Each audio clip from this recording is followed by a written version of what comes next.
You know what time it is. You got something to say? Come say it right here. Talk your ish. If you wanna talk your ish, better pull up, don't miss. Summer run the whole panel. It's the drama Olympics. No feelings, no tears. Leave your heart at the door when you step up in the channel. Better be ready for war. Talk your ish, yeah. Talk your ish. What? We don't baby no soul. We don't cater to shit. Talk your ish, ayy. Talk your ish. If you can't take the heat, then the same way you sit. Welcome to the jungle where the queen stole flames. Everybody know your business, so you spell your name. They jumping from channel to channel like it's relay race. Same beef, same smoke, just different damn faces. Don't bring no racism, we don't play that shit. No doxing, no people, get the rules straight quick. We loud, we wrong, we right, we bold, but we leave it on the panel, that's the only code. I'm the one that calls some of y'all started this lane. Louisville with the drip talk slick in my vein. Blue grass bread, but my mouth got bite. You step to the queen, better step up right. Better step up right, better step up right, better step up right. If you wanna talk your ish, better pull up, don't miss. Summer run the whole panel, it's the drama Olympics. No feelings, no tears. Leave your heart at the door when you step up in the channel. Better be ready for war. Talk your wish, bitch. Talk your wish. We don't baby no soul. We don't cater to shit. Talk your wish, ayy. Talk your wish. If you can't take the heat, then don't join this crowd. It's that entertainment madness. We don't sugarcoat nada. You wanna bark with the pit bulls come? Try the drama. Got folks yelling, cussing, throwing words like grenades. Screenshots loaded. Everybody throwing shades. Yeah, everybody throwing shades. Yeah, trolls in the back trying to start they mess. Mods in the chat like, boy, take a rest. We laugh, we roast, we drag, then move on. Cause when the panel shut down, the bullshit gone. Thick skin mandatory. Don't cry, don't quit if you're so fragile. This channel ain't it. Talk your ish. That's the vibe, that's the goal. Leave it all right here. Cleanse your damn soul. Talk your ish. Better pull up, don't miss. Summer run the whole panel. It's the drama Olympics. No feelings, no tears. Leave your heart at the door when you step up in the channel. Better be ready for war. Talk your wish, yeah. Talk your wish. Come on. We don't baby no soul. We don't cater to shit. Talk your wish, ayy. Talk your wish. Who next? If you scared of the smoke, go and log off quick. Talk your wish. Welcome to the drama playground. And allow even yeah. Talk your wish.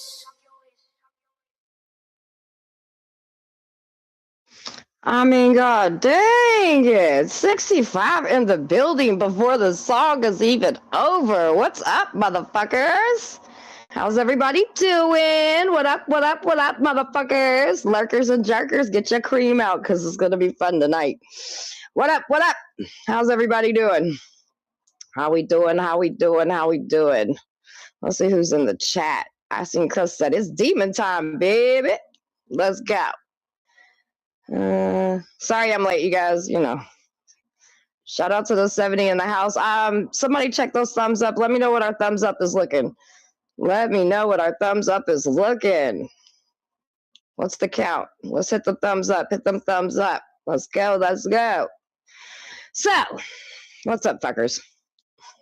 Les is in the chat. Big Rick's in the chat. Katrina, Chris, Mitchell, Casey, Jamie, Brenda, Chrissy, Mountain Girl.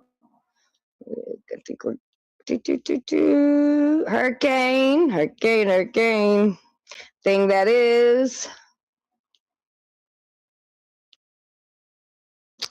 Ace, what's up, sweetie?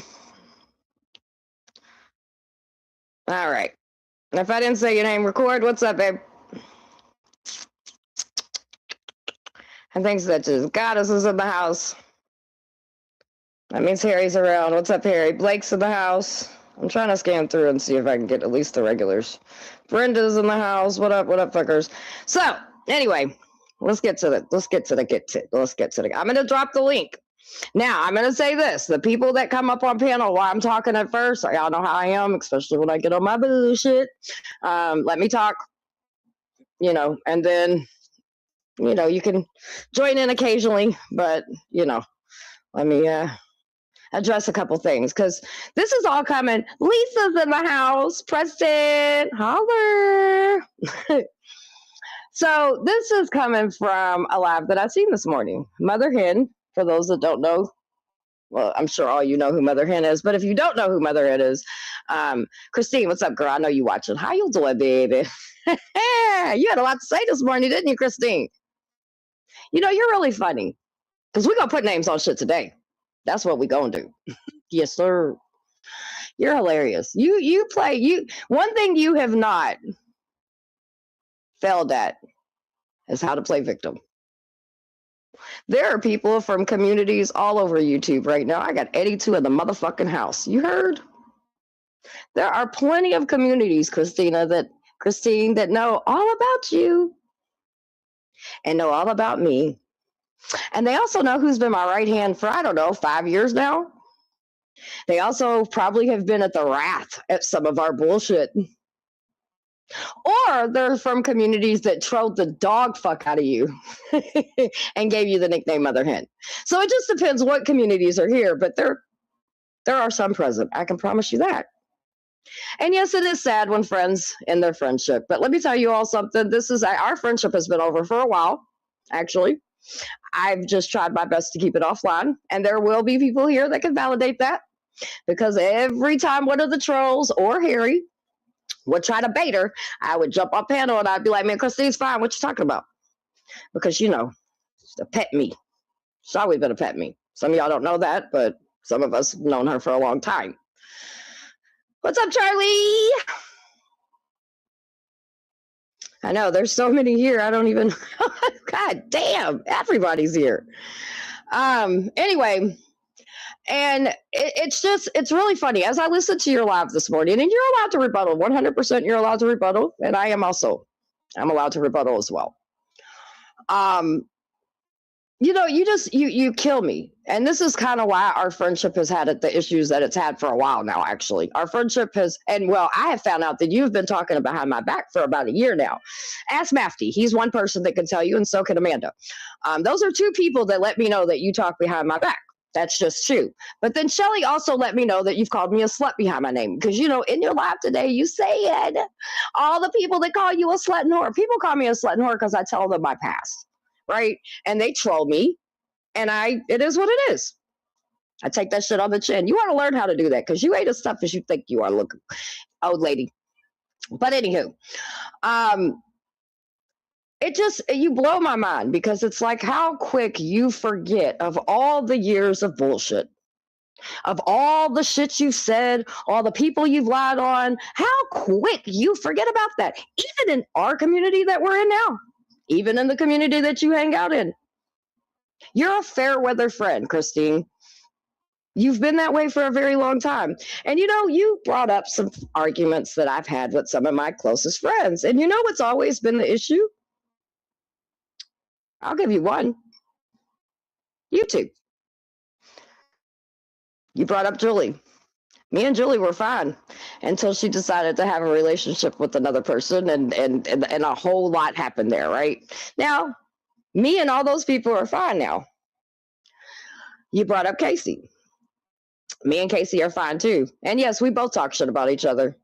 Sure did. Yep.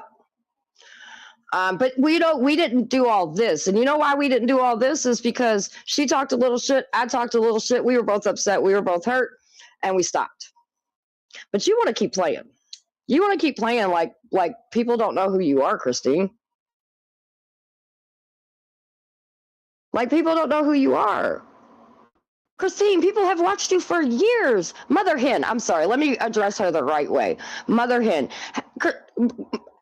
Here, let me drop my link. Would anybody like to come and... There's people that actually gave her that nickname. And in a minute, hopefully somebody will come up here and explain how she earned that nickname. Not right this second, but in a minute. You kill me, Christine, because you just sit there and you act like your hands are clean, like you're just this old lady that's just a victim. And I'm going to address a couple things that you said. So you said that I called your husband a PDF file. Well, I'll say this. I trolled you over shit you've said on the internet. I could show screenshots. I could show a whole lot. I'm not going to do that. I could, but I'm not. I could show private conversations to stand on every single thing that I'm saying. Okay. So you said to me, or you said in your live that I called your husband a PDF file. Actually, I was trolling you on, I forget whose panel we got into it at. And I said that you told everybody that you were 18 when you got with your husband or whatever.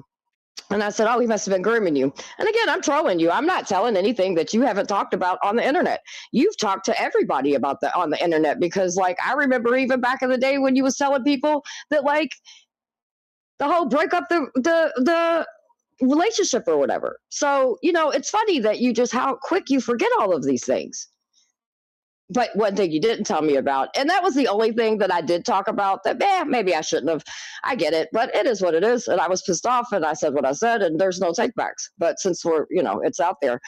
The only thing you never said anything about was the child. You walk around on these streets and you belittle everybody and you act like you're so much better than all of us. And yes, you throw your privilege around. You always have. It doesn't matter what community it's in. And for a long time, we became friends, and I made excuses for your ass. And yeah, I got trolled because of that. I did. People told me I was fucking stupid, and what the fuck are you doing, Summer? And for whatever reason, we were friends. I'm not going to deny that. We were good friends. But then I found out you were talking behind my back.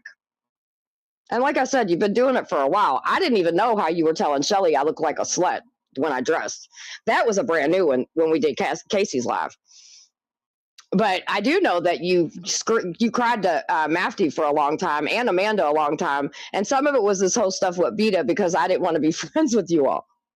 I didn't want to be friends with Beta. Me and Beta had our issues over on Psyche's panel long before you even knew who she was. Me and Beta are like oil and vinegar. We're not going to match. And since I'm bringing Beta up, the dad thing and all that, that's her lore. So if you have a problem with me not knowing who a bitch is, and then going and looking what her lore is, and then trolling her with the same shit other people have trolled her for, well, I guess you better fight her whole little community, baby. Because there's a lot of people that said she's done all kinds of, had the abortion, and her daddy fucker, and a goat fucker. Oh, wait, goat fucker's Apollo, my bad. Right? So you want to get pissed off at me because I don't know who a bitch is. I'm arguing with a bitch. I go look at what her lore is, and I use her lore to troll her with it. Are you fucking stupid? I knew nothing about me. This is all shit. I didn't make that shit up. And anybody in her community, there's tons of people that can be like, nah, Summer didn't make that shit up. People trolled her way before I did with that. I just used it against her. Because she's a conniving ass little bitch. And actually, you two deserve each other. And it's good. Now that crash out, it may take some time, but that crash out's going to be hilarious.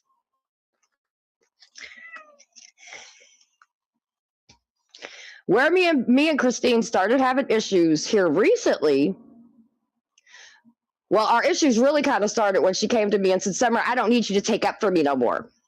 Well, Christine used to have me fight all of her battles, didn't you, Christine? Right? And oh yeah, J1, I just want to say this. You know, J1, I looked at you as a friend, and you took something that other people trolled people about, and you tried to, you know, kind of scold me with that. You should have stayed out of it. Like, seriously, you should have stayed out of it. You shouldn't have done what you did. But that's fine. You did what you did. It is what it is. But Christine, you had me fight a lot of your battles, didn't you? You would go around and you would start shit up, and then I'd have to come clean it up, or Casey would have to come clean it up, or somebody would have to come clean your fucking mess up every single time. And the great thing about all this is there's so much video proof of anything that I fucking say. So you finally came to me and you said, I know what you fight, sir. I know what you do in my fight. So then I didn't. I stepped back. And then here recently, I took a break because you kept trying to control all the fucking panels, you and Amanda. And now all of a sudden you're an advocate for Amanda, the fucking Karen bitch of Queen Karen bitch of them all. Both of you bitches are.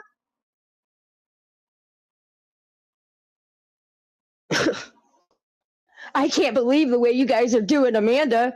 Dude, she told us she's going to call the feds on everybody because of some dumb trolling shit.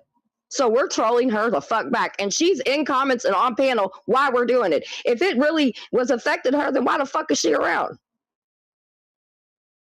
Take it from somebody that has had to take breaks because the internet got in her head. Sometimes you got to step back. Sometimes you got to know when to fucking stop.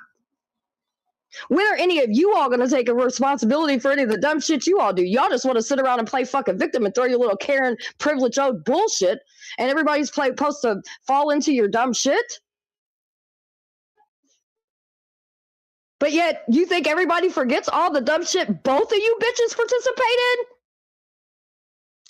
Both of you bitches participate in all kinds of shit. If before it was this community, every time Red said something, or Charlie said something, or Telescope said something, Christine, you were fucking crying.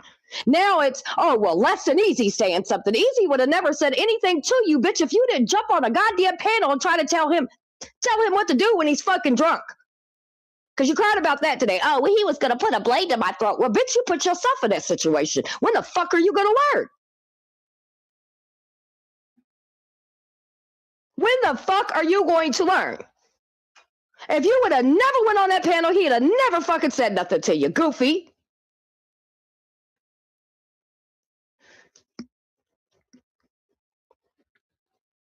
Brett would have never said anything to you except you got involved with him and ABD shit. That's what you always do. You push your fucking self in bullshit. And then you want everybody to fucking play victim for you. Well, guess what, Christine? This time it's not going to work, sweetie, because you've been right next to me causing fucking bullshit for fucking years. And this playing the victim bullshit only works for people that ain't been a fucking round, bitch. Because for those that know what the fuck is going on, sure, you can get, you know, your other little community you can gaslight them all for right now, but trust me, they'll see too. The fuck? Now you got a moral fucking ground? Are you kidding me, bitch? You have been just as raunchy as I have. You have said some of the wildest shit just like I have. You have lied on people. You have trolled people. You have done everything I have done. And when you ain't been doing it with me, you've been helping me do it. So what the fuck is you acting like you just as some innocent fucking bystander, bitch? You've been a part of the team, motherfucker. Now you want to act like your hands is clean, bitch? That's the difference between me and you, bitch, and always have been and always will be. I will always stand on what the fuck I do. Always. You, on the other hand, you want to sit over there on your live this morning and play fucking victim to every goddamn body. The way you went after Careless Kate, the way you went after everybody, bitch. You had shit to say about, now you up in Alexander's ass, what you hate bonded, because you had a whole lot to say about Alexander, bitch. You have a whole lot to say about Bina when she ain't doing what you want her to do.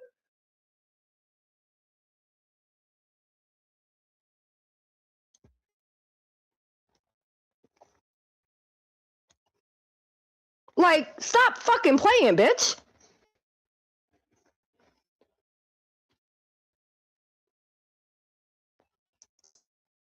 Now you want to act like everything I'm just fine. Oh, and yeah, Christine, you've helped a lot of people. And trust me, we all know about it because you tell everybody you help everybody. The fuck?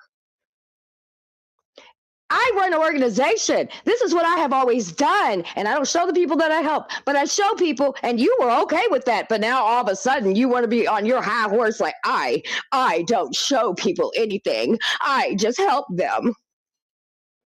No, J1, you should have stayed out of it because now you lost 2 friends.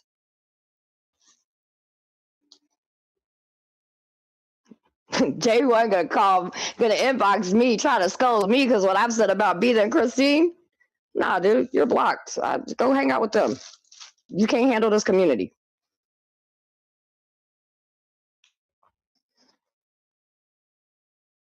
Yeah, the truth comes out because this bitch wants to sit over on her fucking live today and keep playing fucking games. And like I said, she can ride the high horse of her fucking husband and all this other shit. Ain't nobody really give 2 fucks about that, Christine. I can promise you. They more concerned about the fucking lure and juice that you hold, bitch, in these communities. That's what they give a fuck about. I'm gonna give a fuck about your husband, bitch. And you can sit here and tell everybody that you ain't divorced, bitch. You told everybody. You told people multiple times while you was on panel you divorced your fucking husband, and you sat there and told multiple people personal conversations. That's why I can sit here and be confident. I don't have to show the receipts.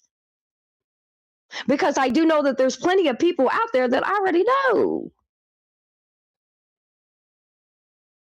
111. Shout out to the lurkers and jerkers, baby.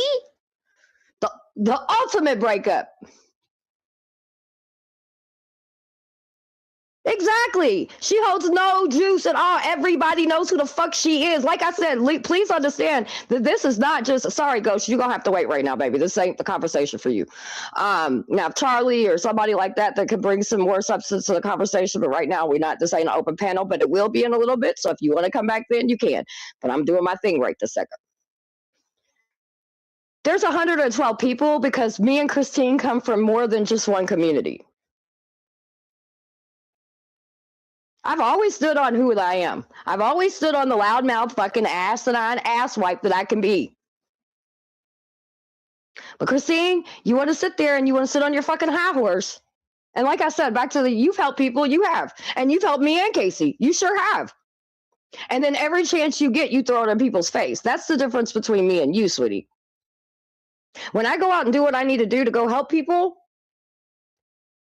I'm not sitting here throwing it in their faces. You want a fucking silver medal. I guess you thought all the money you gave Mafty and he wasn't going to tell me the shit you said.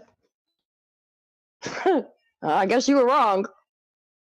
I do know you were talking about me and it came around the whole beta stuff. Christine's fake as fuck. And I'll be honest, I tried my best to keep it offline. Harry would poke at her. Harry would see shit, all that. And I would jump up there and I would try to squash it. Like, nah, we don't need to bring this shit to the internet because it could get real fucking messy. But you wanted to. And remember when you started your very first live, Christine? You thought I wasn't watching. You think I didn't hear you run your mouth about me? I did. You think I don't hear you and Beta having conversations about me? I did. And this is all before I fucking blew up. Plenty of fucking times, dude. Because you're sloppy. And you are, like, I guess by now you think you would know how the fucking internet works, but it doesn't. And sweetie, ain't nobody your friend. Because soon as they get upset with you, they run over here, or you want to call them out. They want to, now you're in damage control. Now you want to be friends with Les? Now you want to be friends with Les? Now you want to be like, your apology was sincere. You're so fucking fake, bitch. You are so fucking fake. I said when I opened my mouth the other day and we went back and forth, I was going to make sure I burned this bitch. No, there is no fixing this. Because you are a wishy-washy, fake-ass bitch. I could respect you if you could stand on what you do, but you don't do. You do so much shit behind people's back, and it's been that way for fucking years, way before I met you. The community that I met you in already couldn't stand your fucking ass before I met you. I was cool with all of them until I became friends with you. Hello.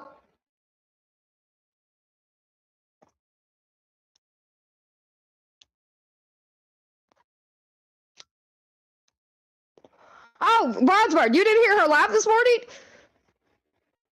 Now she wants to be friends with fucking Les. And look, it's cool. I have no issue. A lot of people are letting Les back in. But my thing is, if we all remember when we did that live and I came back from my break and I said, look, I don't care where people go. At first, Christine was cool. But then Christine jumped off panel because she was like, well, the only person I don't want around is Easy. We was all like, shit, most of us kind of understood that, right? Then she drops down and then she comes back and she's like, well, this less shit. And I was like, I don't give a fuck, dude. Because what she wanted me to do is to continue to tell creators, right? Because she thinks for some reason I hold power over people. This is what she thinks. She doesn't think anybody thinks for themselves. I hold power over everybody. Well, she wanted me to tell the creators to keep on not letting Les and Easy on panel. And I came back from my break and said, I don't give a fuck where anybody goes. How about that? Because our last blowout before all this shit happened was her telling me not to fight her fucking battles. Okay, well, if I'm not fighting your battles, then I'm not telling creators what to fucking do with their channels either. Holler. And ever since that's happened, we've all been having fun. Some beefs have fucking squashed and everything. Now she's all like, oh, well, Les, I feel like your apology was sincere. So, I'm cool with you. Nah, bitch, you doing damage control right now. And the thing is nobody has to pick. The same people that have always supported you and me can still support us. They can support you. I thought we was letting this shit go. I thought after the little shenanigans on Casey's day, this was going to be a dead issue. But then I woke up today and it's not.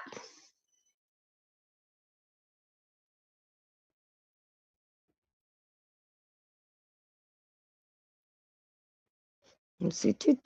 Oh, Daisy? What the hell? I ain't seen Daisy in forever. What you doing, Daisy? I ain't seen a lot of these motherfuckers in a while. What up, Well, and the rest of y'all? Yeah, I mean, I see Charlie earlier today. He popped up in one of the little live I was doing, and I told him, I said, hey, you know what I'm saying? Come on through, because the thing is, she wants to talk about patterns. Well, bitch, there's a pattern. You think 113 are in my chat because because they like no, bitch, there's a pattern. You fucked over all kinds of people. And you're trying to act like you ain't doing shit. You're trying to act like your fucking hands are clean, dude. Your hands are not clean. If anything, you've created a lot of bullshit. And then expected everybody else to clean your mess up. It's always been that way, Christine. It always has been that way since day fucking one. I'm just, I'm very disappointed right now. Like, I don't even know what to say as a fucking think anymore. Oh shit. It is what it is. Yeah. Everybody said we've been with. What's up, Spoon? What's up, everybody? A lot of people's like, we've been waiting for this day. And like I said, I really and genuinely wanted to keep the arguing bullshit off the line. But like I said, every time I turn around, she's on this one's live or she's on this one live, and little jabs here, little comments there, little, you can say shit without putting a name on it. But a motherfucker, when it's about them, they know when the fuck you talking about them. I'm not on dummy. You know what I mean? So it was like that shit kept happening. This shit kept happening. I'm like, okay, dog, you just keep playing. You're gonna keep playing. And then she starts pissing everybody off, and so those people come run to me and like, hey, bitch, you know what she's been talking about for a year, at least. Then me and you on panel, and Shelly's like, well, she called you she says you dress like a slut. And I'm sure if I open the floodgates for people to say what she said behind my back, I'd hear a lot more. I took, and like I said, yeah, the kid thing, I probably should have left that one alone. The secret baby shit. But it is what it is. Outside of that, her husband, she's always talked about her fucking husband. The old community can tell you that. She talked about how she was, I don't know if it was a secretary. I can't even remember word for word how it all went. But she's talked about all that shit for a long fucking time. So, what? And she sat on plenty of panels and told everybody she was divorced. I don't give a fuck that she's divorced or not. That I got told her. I hope she doesn't. But whatever they do you. But it's a fact you're gonna lie, bitch. You've said it on fucking live streams. This is not anything that I'm sitting here saying that people haven't heard. There's not one thing except the kid thing, and I admit that was wrong. I eat that one. That was a low blow, and I probably shouldn't have done that, but it is what it is. I was pissed. It's out there, and it can't be redone. But when a motherfucker keeps playing in your fucking face and keeps with the innuendos and keeps with the stupid bullshit. And like I said, you charity for Amanda right now. Amanda stirs her own shit up. All the time that we're sitting here talking shit, Amanda was in fucking chat. These are troll communities. If you fucking weird, privileged, Karen-ass bitches can't handle it, kick fucking rocks. Kick fucking rocks. Or take a fucking break. Because you know what? There's been times I've had to take breaks. Both communities have seen me lose my shit because of I let the internet get in. I remember Al told me one thing, and I have finally fucking learned my lesson. But you ain't got to explain nothing to nobody. Mm-hmm. Who gives a fuck what these people are saying? You know what you do. Stop explaining yourself. And it took me a long time to understand that. I remember he said that too. Mm-hmm. So, you know what I mean? Like, Christine, you playing games. Like, I've always been who I am. I've always been mouthy. I've always said wild shit. I've always been who the fuck I am. But Christine, you keep playing games. You and Bina deserve each other because you want to fix a bitch and she needs a fucking mom. Have at it. But when that crash out happens, oh, baby. Because let me tell you, she can't stand that she lets it was She wants somebody that's going to fight her battles. That's just point blank what it is. She's always going to attach herself, and she's going to gaslight them and act like she cares about them and blah, blah, blah. And yeah, probably build a relationship, because I do believe at one point me and Christine were genuinely friends. But it was like after all the Kendrick shit happened, and you know what I mean, all that shit, and I lost all that weight and was going through all that bullshit, and I finally took some time off and I got me together, and I was just feeling better and more confident, and you know what I mean, like now I'm out here having fun. I'm in drama communities where I've learned that you can have a good time. We're talking shit and all this other shit. I don't need to be babied. So now she's got a problem with everything that I do. You know what I mean? And she's over there, and it was funny because we were all talking about this one night. Every single thing, and this ain't about like, I don't really give two shits about Beta, but the fact that I'm pissed off at Christine because she acts like she can't be friends with multiple people. No, I know she wasn't around for the Kendrick shit, but when I came out of it, right? Like when I came out of it, and I was starting to get stronger and I was getting better, you know what I mean? Because there was a time where I needed everybody, even after the shit, right? I needed my support system. And shout out to everybody that was a part of that, because that was not fucking easy. I was hell on wheels to deal with back then. The trauma was out the fucking wall, you know what I mean? And so I probably did a lot of fucked up, said a lot of fucked up, yelled at my friends, all of that. But I was going through coming out of a lot of stupid shit, right? But once I got out of it, because once all that shit was over, and this is where Christine came in, I had that support system that coddled me. And I guess at that time, maybe I did need that. You know what I mean? But I don't need that no more. So now it's like, well, fuck you. And that's how it was. It started that way back a while back. And that's when we'd argue over stupid shit. Stop fighting my battles. Oh, but you're not sticking up for me. Bitch, what do you want me to not fight your battles, or you want me to stick up for you? Make it make fucking sense. I ain't got time for this shit, dude. And so when I came back from this break, and I was like, man, I don't give a fuck where anybody goes. Go where you want, have fun. And if bitches can't handle it, they can leave. That's when the big issue came with me and her. So she could sit on it. She could do all kinds of morning lives, and we could keep doing this, or we can end this. Because that's the difference between me, Julie, and Casey. All of us didn't go back and forth because, well, we know how bad it can get on the internet. And Christine, yes, there's a lot of people that don't like me, but there's even more that really don't like you. And you're giving the internet what the fuck they wanted. Have fun with that. You sit over in your little comfy safe spot, and the people that don't know you, they'll get to see it. Give it time. You always show your true colors. Just like you sat up there and you try to act like you don't brag about helping people while you were bragging about helping people. Like, you're fucking weird, bitch. Well, like, there was somebody in the community just the other day.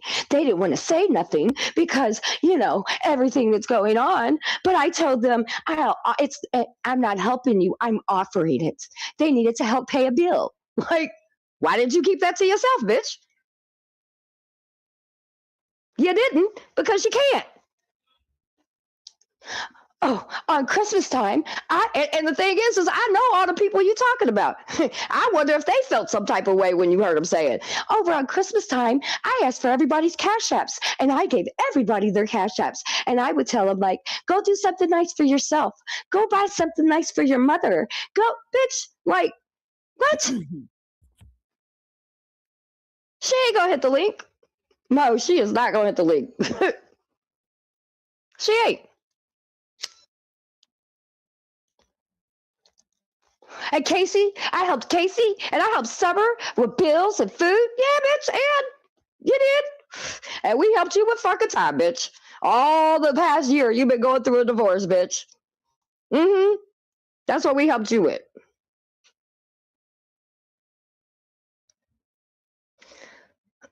Christine has a panel now. She got so mad at me, she started her own panel, which we had been telling her to do a panel for a long time, any fucking way. Because I told her, I was like, dude, do a fucking channel. Like, your channel would pop. And then she got pissed off at me one day and went and started her little panel and threw a bunch of innuendo, acting like people didn't hear what she said. That's the problem with you, Christine. You say shit to people. And like I said, I put a name on it. I know you said shit to Mafty about me and the whole me, you, and Beta situation. I know you did that. I know you did it with Amanda too, because Amanda can say now that, you know, you two are buddy trolling, that she was just trolling me, but she said things that were only in our shit. So there's that.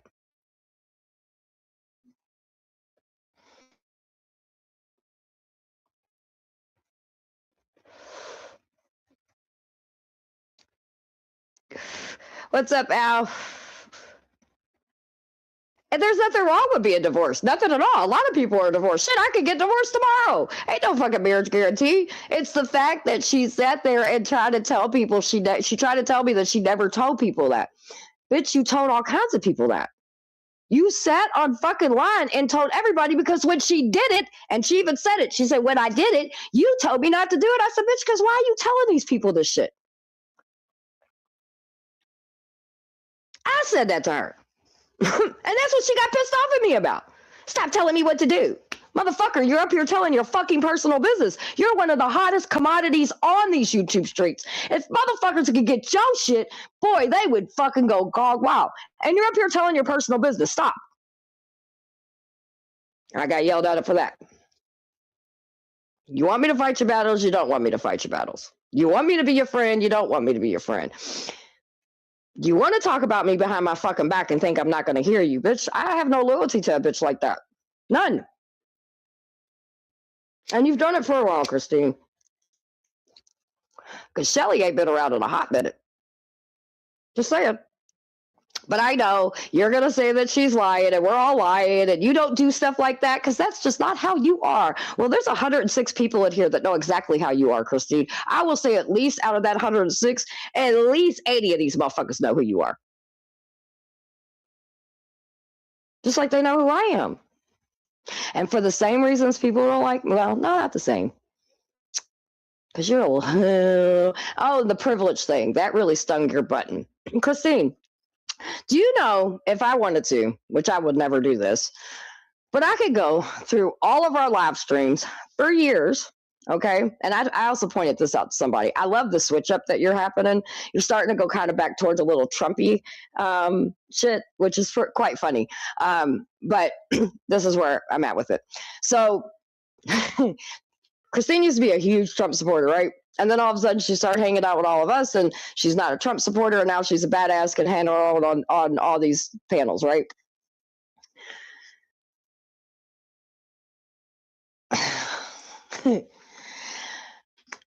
You've sat on these panels of mine.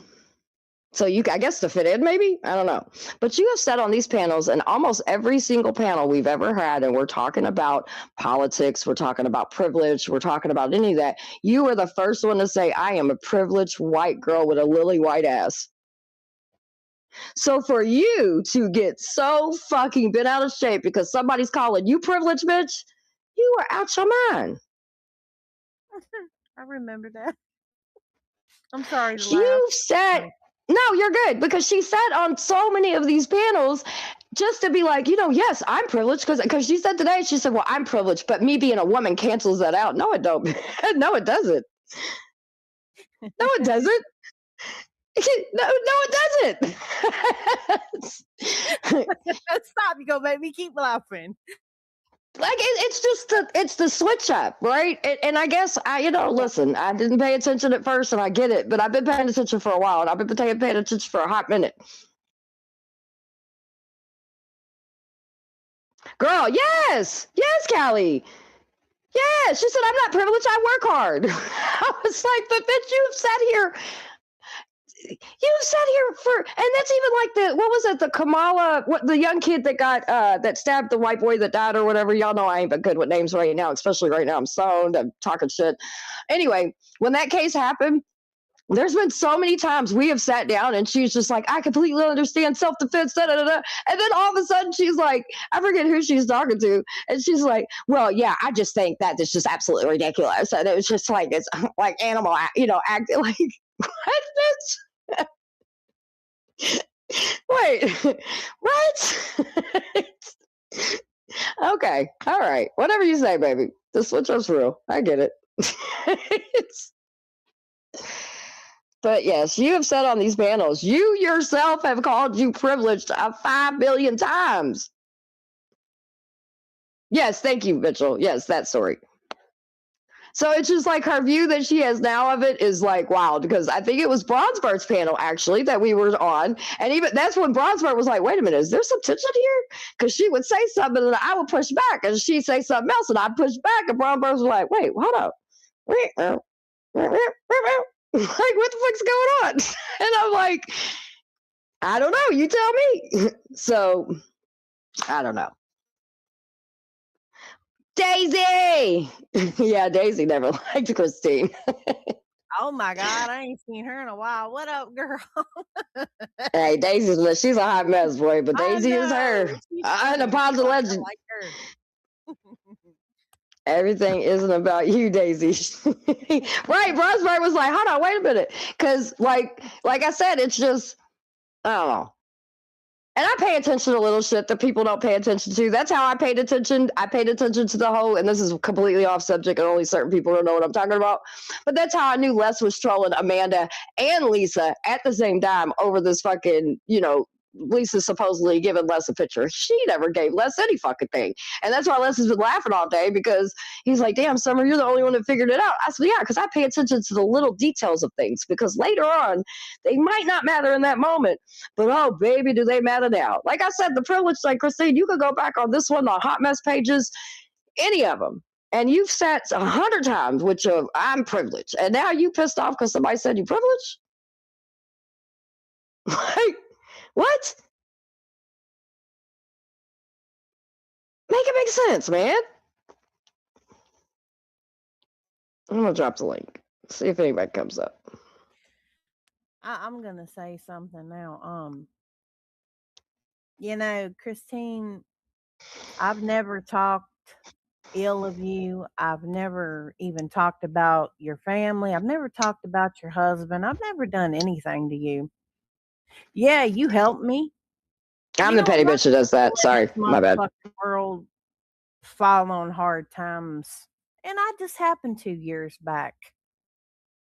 Yeah, I asked for your help.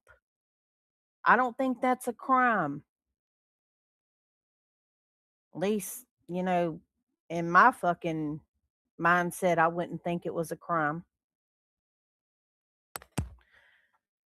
But then you continue on, you bring up that privilege shit. You only bring up that privilege shit, and I know it was a dig at me too, because you're white knighting for Amanda. Yep. And let me say that the only fucking reason that I stepped in the other day is because Summer and Amanda were fighting, y'all. Okay? And those of you who are over there seen her type out my fucking name. She mentioned my name. Yep. Why would you, in your right mind, bring somebody else into the fucking argument who don't have shit to do with it? Make that make sense. So, yes, I came over there. Yes, I said some stuff. Then she's gonna, throw her fucking privilege of her trust fund around like she's somebody and she's untouchable. Um, and she calls people that are lesser than her, that grew up in different cultures, who were from the hood and shit like that, white You got a lot trash. of background, KS. Huh? We white You got a trash. lot of background. Yeah, you do. Here, let me come back in. Okay. But sorry y'all, that was kind of hurt my ear. But she called us, we were less than dog shit basically to her. She called us white trash, losers, you name it, that's what we were. But there's a thing about that. Just because you grow up in different cultures, just because you grow up in different fucking areas of the world, that don't make you lesser than nobody fucking else. And I am who I am today because of that. And I'm fucking proud to be who the fuck I am. Is that better? Apologize. Is that? I don't know. Is it? Are you breathing? I don't know if it's. Do you have a fan or you're breathing? I don't know if your mic's real close to your mouth. No, because my mic's in my ear. Oh, okay. Well, it might be my AC unit. I'm outside. Oh, yeah, maybe that's what it is. All right, I'm going to let her finish talking. I'm going to mute both of us while she does that. You know, Casey? yeah, I'm good. Yeah, Christine, you say you grew up in the slums and all this. Well, I've been fucking homeless. Well, my thing is, it's not even a competition on who grew up the worst, No, right? and it's Like, not. and I just want to clarify something because this is something she kept saying this morning. No, not to cut you off, sorry, but this goes into what you're saying. No one has a problem with anybody that works hard.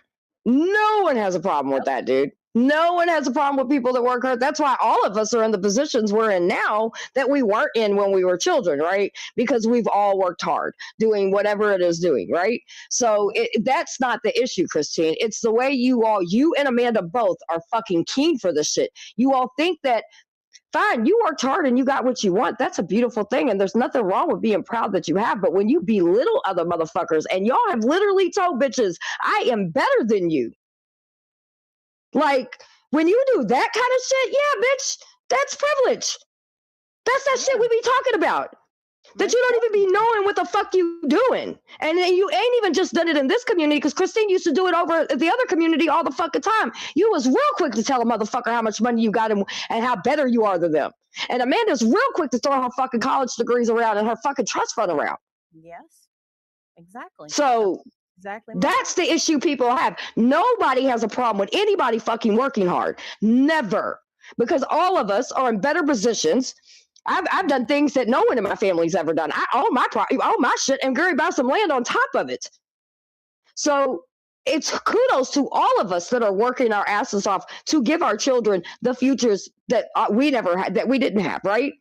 Mm-hmm. But I'm not, I'm not sitting here and like in your fucking trying to prove that, oh, well, I show when I go, I'm, saying, whatever, I'm live streaming when I'm doing shit. That's something I've always done. Always have done it. I don't show the people that I help. I'm not doing none of that. I'm just showing what I'm doing, so bitches get up off their asses and do something too, goddammit. Instead of just sitting here because you want to be like, well, you don't see what I'm doing. Only reason we don't see what you're doing because you don't want nobody to know where you at. You don't want people to pinpoint where you're at. That's otherwise you would be definitely showing because you coming on the fucking internet and telling everybody. So miss me with your bullshit. Every time you told the stories about the bras, bitch, we hear the bras story every fucking time Christmas comes. And that's cool. You want to do it because you want to, let people know you helping. That's fine. But don't sit here and act like you're doing things better. You're not. And when people say you're acting privileged, it's because you want to sit here and you want to belittle people. So fuck what you talking about. You and Amanda with that weak ass shit. And all you bitches can take a break from the internet. But see, your egos won't let you. You motherfuckers is listening right now because you can't help yourself. See, bitch, I was asleep when you was live this morning. Me too. It's funny. I do. You're always doing something, right? But you're not doing anything, all in the same sense. Make it make sense. And like I said, the beef with red you cried about over, that was your thing. How you cry about the easy thing over here, it was red over there. Bitch, everybody's trolling. You can't handle that. You bitches don't need to be in a drama community. Period. If it's too much for your little fifis and you want to clutch your pearls, then fucking leave. But you can't, and you don't want to, because you like it. Because when the heat ain't on you, you love giving the heat to somebody else. So stop fucking playing with me, bitch. All I'm going to say is sorry if I poked the bear this morning, because I went off on Amanda on Steven's panel. What happened? Oh, I went off on Amanda this morning. She was up on Steven's panel, so I called her a Loretta. And she started going off. They're calling my daddy. How would you like it if they called your extended family? And it's like, the difference between me and you is I don't care if they call my extended family. My mom's been dead for 30-something years. Don't know my father. You want to go harass a couple of pedophiles in my family? Please do. I don't care. You know, KS, I'm glad you brought that up. Not to interrupt you, but I'm glad you brought that up because you know what's real funny is remember and some people will remember this, some people won't. So in the community we're in now, like, I don't know, maybe 6 or 7 of us got doxxed, right? We all got doxxed. I did not know that I had gotten doxxed yet. I had just found out, and I was sitting on panel and found out I was doxxed. So I was like, and that wasn't the first time because, as the old community I am can tell you, we've all been fucking doxxed. Well, some of us. So I'm sitting on panel and I'm like, damn. I was like, it's kind of funny because I was talking to Les. I went over on his panel and hadn't known that I had even been doxxed yet. And so I was telling that whatever panel we were all sitting on, and I was like, shit, that's kind of funny. And Christine says, and this is before mine and Christine's blow up, mind you. Christine says, so you didn't know you were doxxed? And I was like, nah, I didn't know I was doxxed. I ain't been watching the shit. And she was like, well, yeah, I seen it like 2 or 3 days ago. And I was like, wait, what? And she was like, yeah. And I was like, wait a minute, you seen that I was doxxed, bitch, and you didn't say nothing to me? And she was like, well, I figured somebody would have told you. I was like, oh, okay, we playing that game, bitch? And that's really when the I don't give a fuck what happens on the internet shit started. Because, bitch, you supposed to be my rider, and you knew I don't give a fuck if we argued or not, bitch. You seen I got doxxed and you didn't come tell me? Okay, bitch. And you all want to cry. My family's been called. My husband's been called. His family's been called. My husband's family's been called. And that RG can, Black RG can vouch to that because he knows all about that situation. So what the fuck? You bitches is crying about what? And the thing is like I said, none of you bitches want to take accountability. Look, I get doxxed. Somebody calls my family, they call my family. It's not going to stop me from talking shit. My family, guess what they did? My husband told the motherfucker that called him, he said, hey, I'll take you by your ears and fuck your mouth, bitch. He ain't ever called my husband again. So I don't know what to tell you, motherfucker. My family, it is what it is. Now, you, on the other hand, if you bitches can't handle it, then again, you don't need to be here. You bitches go around here, you talk shit about everybody. You talk about putting Fed cases on everybody. You talk about all this shit. And then when the heat gets on you, you want to step back and be like, but I'm a fucking 60-year-old woman. I am a woman with cancer. No one gives a fuck. I hate to break it to any of you bitches and anybody that hears me, no one gives a fuck about your problems. We are here just to take that shit and run with it when you piss us off. That's it. If you didn't get the fucking memo, there it fucking is. No one gives a fuck. You don't have real friends on this bitch. And if you do, you better hold on to him. You know why me and Katrina have never fucking got into it? Because she has never gotten to one of my fucking YouTube beefs. That bitch has always been like, yo, do your thing, ma. I ain't getting nothing. I ain't got nothing to do with me. I ain't getting in it. That's why our friendship has never been affected by YouTube. Ever. Take fucking notes, you silly bitch. Because she don't entertain the shit. Nope. Katrina don't waste her time with it at all. She don't give a fuck. And then Amanda gets mad at me when I tell Amanda, if you don't want to be a public figure, get the hell off the internet.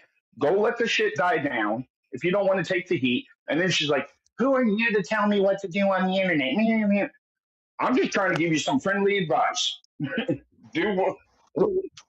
If you can't take the heat, get off the internet for a while. Well, and I'm glad, Al, I'm glad you brought that up. And this is why Miss Amanda and them get along so well, because see, people think we forget when Christine used to call her grandchild colored. How funny that is. See, it ain't been that long ago, Christine. That's why I think it's great. Shout out to Alan for being here, because see, you talked about a pattern. Well, guess what, bitch? We know patterns too. You think you could hide off in this community and you think nobody knows you? YouTube streets are very small, baby. They're very small. Just saying.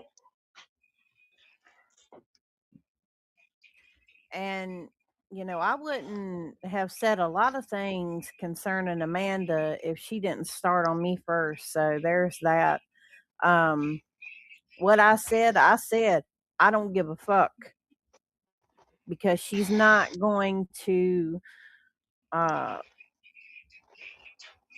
try and make me feel like I'm a nobody because I came from somewhere different from her. She can kiss my Dude, they've been ass. doing it. They've been doing that shit forever. You know what I mean? And like, Amanda has too. Amanda's had these same issues that she has here in this fucking community with everybody, and all kinds of communities all over the internet. You know what I mean? So that's what the funny shit is. And like I said, I hate this happened between me and Christine. I did my damnedest. And even Harry can vouch for me on that. I did my damnedest for this shit not to come to the internet. Because, you know what I mean? Like, I already knew people were like, hey, we got bets on how long these bitches is going to be friends. We know how Summer is. We know how Christine is. Eventually, these bitches is going to clash and it's going to be a wrap. And when that shit crashes, it's going to be good. I did not want to give the internet what the fuck they wanted. But bitch, you think you could play with me? I've always been the same person. I've always been me, and I will always be me. You, on the other hand, you play fucking games, Christine. And like I said, you could go off into 500 different communities. As long as you act like the dumbass that you've been acting and then try to play victim, trust me, this shit will follow you everywhere you go because it's called the lore. Just like the stupid shit I said about Beta was when me and her were arguing, I found out what her lore was, and I said it. Oh, fucking well. You act like you ain't said the same type of shit to bitches. Now you want to sit on this, I can't believe you would say this to a woman. You know, it was funny, about a year ago, you thought that bitch wasn't nothing but a drunk. That's all you thought that bitch was. And now she's your fixie project?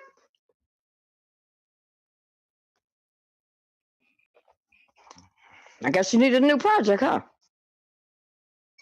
Mm-hmm. I know where she could go find a new project. Go to the low-cal community.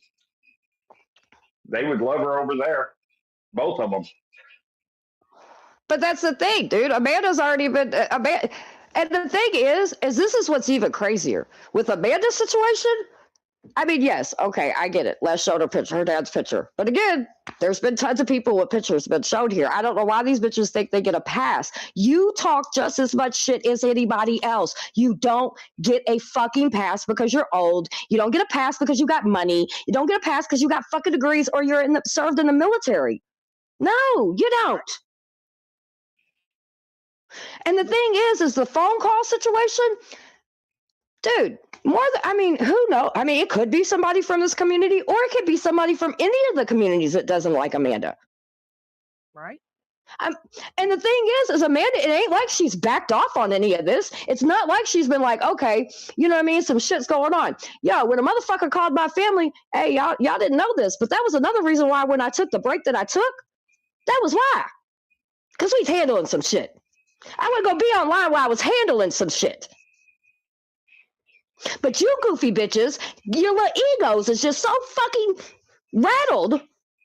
You're not backing off. Motherfuckers is calling your dad, then showed your pictures and all this other weird shit. And you say that you've called the feds and made reports. But baby, you don't even understand. You're canceling your own shit because you're in here every night arguing with these same fucking people. Yeah.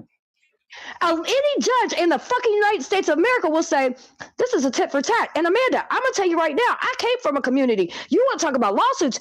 Dude, Mo and Al and all them can tell you, these motherfuckers threw ROs and fucking lawsuits and all kinds of shit back and forth at each other. So I'm telling you right now, I know. And plus I had my own shit. So I'm telling you, this, you thinking you doing all this shit and then coming and poking the bear, a judge is going to tell you to go take a fucking break. Yeah. You ain't that scared. You ain't that worried, motherfucker, because you in the chat every night arguing with these bitches. I roasted you for 2 days. I was the only one talking on panel on one day for 3 fucking hours, dog. And you sat there the whole time talking shit right back with me, bitch. Where do you think a judge is going to let you do anything? Like, huh? How much you want to bet? Okay, the Fed, every time she goes and tries to make a report to the Fed, I bet you the Feds do what most cops do. Get off the internet if you can't take the heat.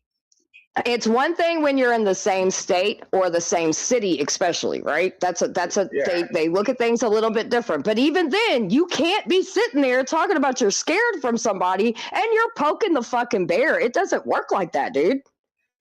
Yeah. Nope. It just doesn't. And you live across the fucking country on a military base and a private community. That's where your people live at, per what you've said on the internet. They're not worried about this shit, dude. You worried about it. Why not back off? Why not? And you know, and listen, right now we're 1-for-1 on rebuttal. Christine was allowed to say whatever she wanted to say today. I sat here and said what I needed to say. Now, we can squash this shit or it can keep going. It ain't gonna get any better. But hey, I'm up for whatever motherfucker. I already told you motherfuckers, I'm in the frame of burn the bridge all the way to the goddamn ground. I don't give a fuck. Or we could just let the show go and you do your thing and I do my thing and keep it fucking moving. But I'm always up for a good tussle. Huh. And that message goes for Christine. Amanda, you can suck my dick, bitch. I don't give a fuck what you talking about. Hey, out of the 98 people in here, have you ever heard a bitch buy a motherfucking child from a gang that was a gangbanger? You ever heard anybody buy a gang member out of a gang? And why they do that, they admitting to funding a criminal organization. It's great. But you want to put a case on us, you silly bitch? Shut up. And by the way, also, this is a drama community. People talk shit about me all the time and say shit about me that ain't the fucking truth, Amanda. Get over it, bitch. So if it ain't the truth, why are you barking at it? And Christine, same thing with you. If your husband didn't groom you, why are you fucking barking at it, bitch? You've talked about it online, how young you were and how, you know what I'm saying, he was with somebody. You did that shit all in the whole community, bitch. So, what? I mean, and you said it over here too, except over here you're in the divorce channel. And again, I don't give a fuck that she's divorced, but don't sit here and say that you never said that you were divorced online when yes, you did, bitch. Oh, Elle's still around. I see him every now and then. Elle's cool. Me and Elle never had a fallout.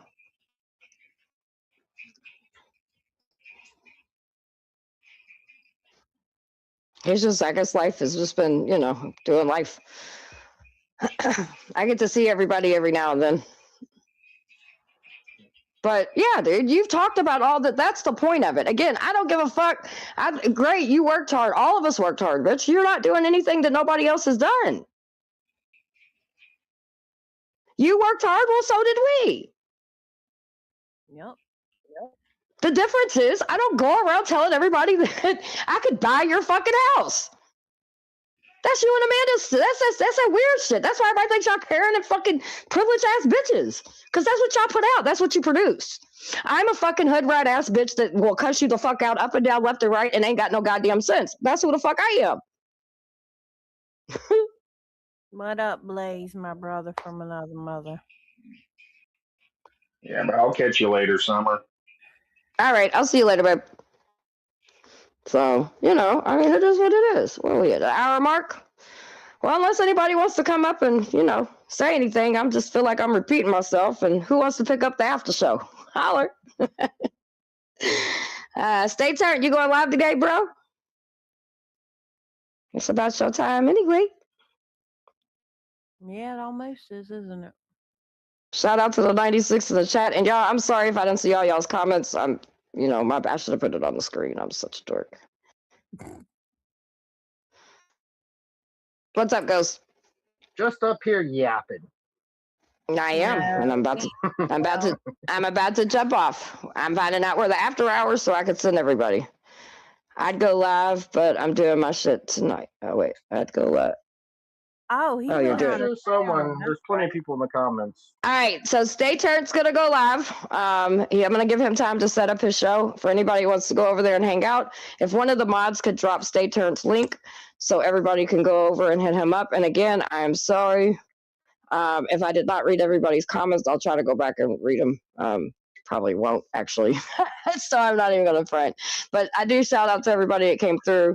And really, it doesn't matter what they say to me. I think there might be some people that could have, you know, probably concurred some of the shit that I was saying. So the point of this live is, Christine, we all have patterns, baby. I fight with some of my friends, and we make up. I'm a loudmouth asshole sometimes. Everybody knows it. There's probably every single person that's in this chat, almost, not all, but almost. I've probably got into it with once or twice. I'm not going to change. It's who the fuck I am. And you know what? Some like me because of it and some don't. I don't give a fuck. But you got a pattern too, Christine. The switch up is real, baby. one point before you end. What? Because it's like me, like they're like, "Oh, you said this," but I say it in front of people's face. I don't give a fuck. Like I'll say it, and I'll say it to anyone. I don't have to go behind people's backs. Well, that's one thing that on pissed me YouTube off the Street. most. That's what Yeah. hurt me the most, because it was like, we've always had that relationship. Me and Christine's had some arguments. I'm not gonna bullshit anybody. Me and her have had some private fucking arguments, and we hadn't talked for a couple days, and then we come back together and squash it or whatever. You know what I mean? But like when I found out she was talking, I never. People would get mad at me, people that we both talked to, and they would get mad at me when we would be arguing or something. They'd let little shit out. And so that's when I started paying attention to it, right? And then just other shit started happening. I just started paying attention. And then people that she would piss off would come and tell me, and the shit, some of the shit that they were saying only was spoken in mine and Katrina and hers group. So I know, you know what I mean? I'm like, hold on, bitch. How you know that? Right? So when people do stuff like that, and I've named a couple people, Mafty and Amanda are two. Mafty let me know about the whole Beta conversation that Christine's had with the whole revolving around me, her, and Beta, and how unhappy she was with that. And then, you know, like I said, Amanda and some others, you know, they just let it out because, again, no one really has any loyalty to anybody, really, when it comes down to it in the YouTube streets. I mean, that is what I'm seeing. So now I do have a couple people that I know have my fucking back, and just because we've gotten into it doesn't change the fact that I know that they have my back. Because that doesn't, see, that's the thing, Christine, it doesn't matter if you get into it or not. I did everything in my power to try to keep this shit off the internet, and you wanted this attention. So you got it, baby. Go ahead, Ghost. Yeah, you brought up a really good point about like how would you know if I said that? Like, it's almost to the point where like, do I have to say some like this like dumbass shit behind the scenes, and then if somebody repeats it, hey, how would you know that unless you're talking to this person? Like, but no one wants to do that work. And listen, YouTube shirts aren't friendly. They've never been friendly, and I've only been up here for like 2 years, and they've never been friendly since I've been up here. Nope. They're not even a street. They're alleyways. They're not even a street anymore. They're alleyways, like the dark alleyways you don't like to walk down. Hold on, Ghost. It's not, I don't have it locked. I mean, it's just regular StreamYard. I don't have any like guides or anything like that on it. And yeah. It just, I don't know how to, I don't either. I don't know how to unlock anything on StreamYard. Benny, my favorite pussy. And this is why, J1, this is why I told you, you should have stayed out of this stuff. You should have never tried to, like, you know, like, because I've been just as good of friends with you as anybody else has. And this is the thing. People don't have to pick friends. Like, that shit's so fucking lame, dude. Ain't nobody in kindergarten. And the same thing even with the whole Beta and Christine and me, her thing. I didn't have to be their friend. I didn't have to be Beta's friend to be Christine's friend. And that's what I try to get her to fucking understand. But clearly, we can only handle one fucking issue at a time. I think people are like at this point are like trying to make people choose sides. It's like it's stupid though, dude. Well, if you do that with me, you'll be standing by yourself because I don't give a fuck. I'm gonna do what I want to do, and I'm not choosing sides with nobody because I have watched people that I thought cared about me do more than choose a side. So don't ask me to ever choose a side because I'm gonna choose me every time. Holler. I'm gonna go where the fuck I want. You don't like it? Get over your fucking self. Get off fucking YouTube. I don't have nobody come battle my shit. I stand on my own shit. I battle fucking panel full of men, and I don't ask for no fucking backup. But you need get the fuck out of here, bitch. So have fun with that. I liked it better when it was debate style, like these streets were debate style. Now it's like all like real life, and everyone's like, I don't know. It's just ain't like that no more. No, it ain't. So I'm gonna get. Say it again, man. We're gonna get back to having some fun. Anyways, I don't mean to keep you out. You said State Trump was going live, or? Yeah, I think he's setting up his panel now. As soon as he lets me know, I will let you guys. Did we drop State Turn's panel or a page? So for anybody that wants to sub, they can. And like I said, even in our community that everybody's in right now, there's plenty of people that has had fucking knock-ins with Christine. So, you know what I mean? Like, she wants to sit here and act like she's so, you know, oh, I've never done anything. Yeah, you have, Christine. Yeah, you have. You've done a whole lot of shit. You've said a whole lot of shit. You've been involved in a whole lot of shit. And you were front row seat of it all. With me. You know what? So stop with your bullshit. 15 minutes now, and if I was on a different panel, not mention any names, I don't want to get in the middle of it. But if I was on anyone else's panel, they would have been like, "What do you think about this, Ghost?" Or "What side do you pick, Ghost?" You didn't once ask me that since I've been up here. You just let me talk.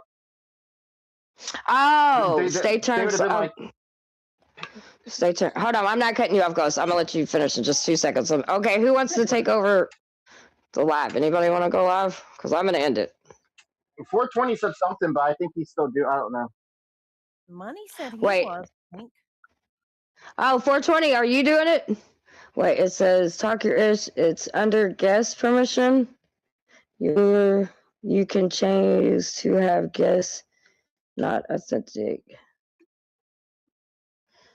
Okay, hold on. Let me see. Hold on, Charlie. How do I do this again? Here. I didn't see. Did 420 say 420? Someone dropped my link. Okay, 420 is gonna start. If somebody could drop 420's link, that would be awesome. All right, let me see if I can get this real quick. Let's see to go to general. Where do I read his thing again, Casey? What Oh are you wait, trying guest. to do? I need to. Oh wait, there we go. I took it off. All right. Let's see if. Oh, All right, you I just took it off. Okay. Yeah. Yeah, I'm gonna put it back on. But okay, 15 minutes. All right, we're gonna go over here, and he's gonna be live in 15 minutes for anybody that wants to come over and hang out.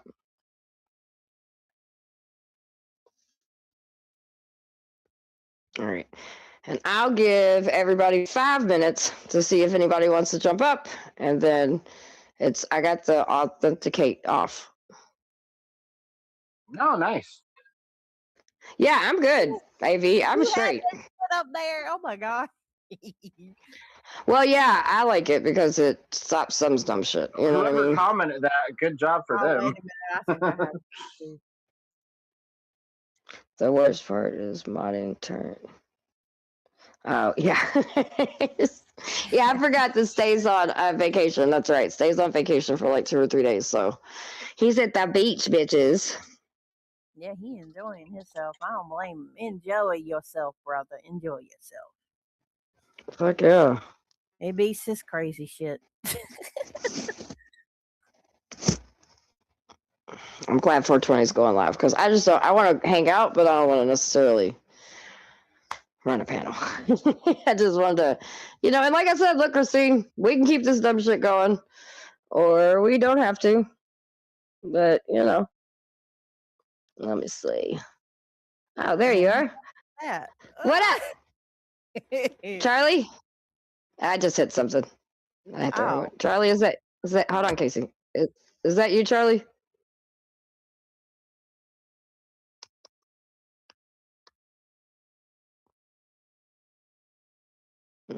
Charlie.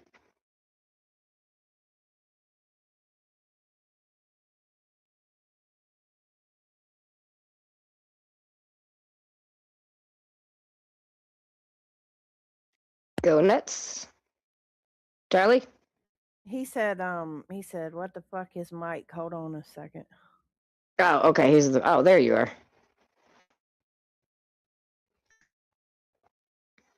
I'm telling you, it's irreverent. It's irreverent, right? Yes, it is. It's fucking irreverent. It's irreverent. And this is when the guys are all arguing, Casey. I put that up because it makes everybody kind of laugh for a second. So I've seen it, but I ain't pay attention to what it was. Now I know. when they're up here, we're full blown talking your ish, having a crazy night, then But yeah, we've had some good times. Yes, we have. What the hell, Ghost? Mike said, "You ever seen Star Wars, Casey? Everyone's seen it. Like that. Well, yeah, I grew up Red watching versus blue. Yeah. Just crossing swords, crossing streams, like Ghostbusters. We mixed all the streams together. Mm-hmm. Sorry, my bad. No, it's okay. You're fine.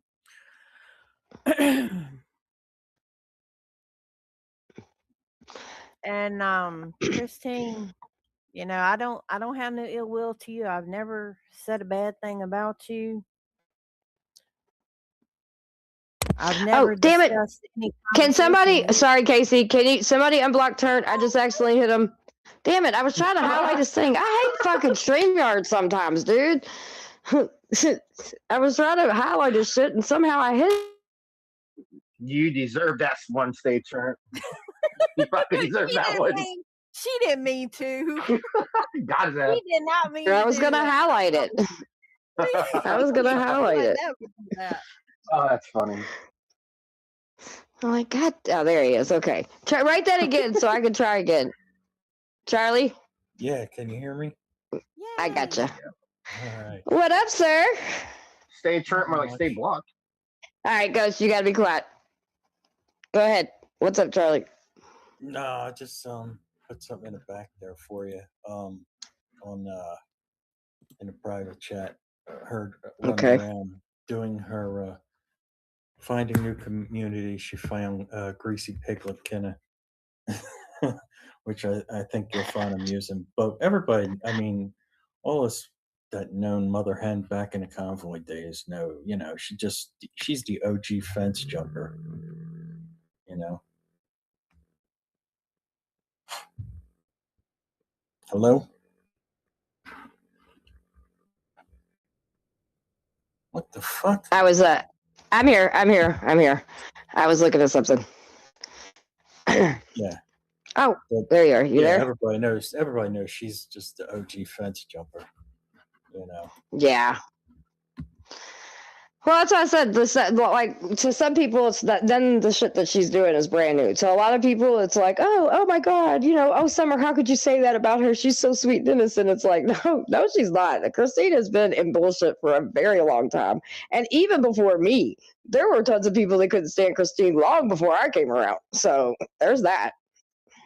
I can't believe though she's going into the whole LOL suit. I mean, that's the new thing out here, you know. Oh, you hurt my feelings. I'm gonna file RICO case on all you trolls and file LOL suit on you.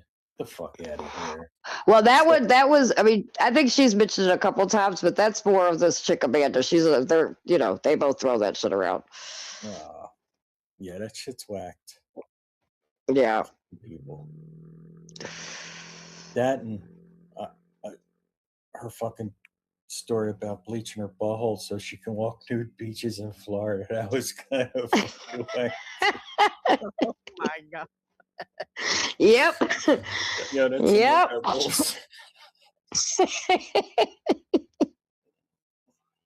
Well, you know, it's funny because there's been a couple other places that she's hung out at, and she'd be like, you know, suck my dick from the back, or just saying shit, you know, that we all say or whatever, and people would jump up and be like, look, man, like Christine, you're cool, dude, like we fuck with you, you're cool, but like you're like 60 something years old, man. You can't be up here talking about sucking your dick. And you know what I mean? Like, or want to go and act like you're going to, and that's how the whole divorce thing came out, was because she was like, shit, basically like Christine's getting her groove back type shit. And it was like, yeah, what the fuck are you doing? Why would you say that on these? This is a troll community. What are you doing? That was my exact fucking words to her. Dude, the best was, I mean, you know her voice, but just picture her saying, you know, I was a whore before, and I heard her say that on one of the panels, one of them troll panels that you guys found, and I was just like, oh my God, she's really fucking trying to say when she was younger she was a whore, but just in that voice, you know what I mean? Yeah.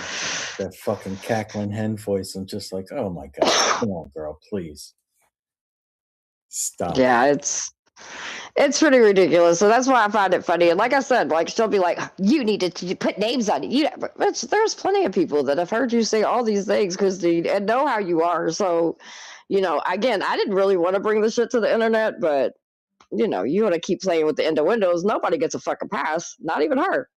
So you want to play? We can play. Her goofy ass stories is she's getting a kitchen remodeled for like the 16th time since 2021, 2022. Right. She used to drive a Ferrari to her nursing job.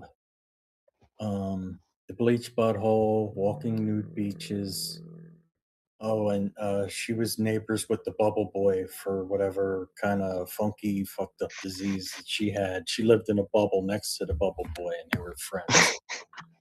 You know, it's very rare, but yet she fucking, got some crazy nursing job, and she's like top nurse in her state or whatever the fuck. I don't know. Yeah, Al said when she was paying the squirrels, that was a low spot. Inviting bread and mail to her house. Yeah. For somebody being a millionaire, man, I'm telling you, it looked like something out of like a Dick Cavett show. Her living room had like some old fucking wood paneling and like, the old wooden armrests on her couch and shit. Fucking had like shit on the floor. So yeah. And again, people, talking about. And this is again a whole different community.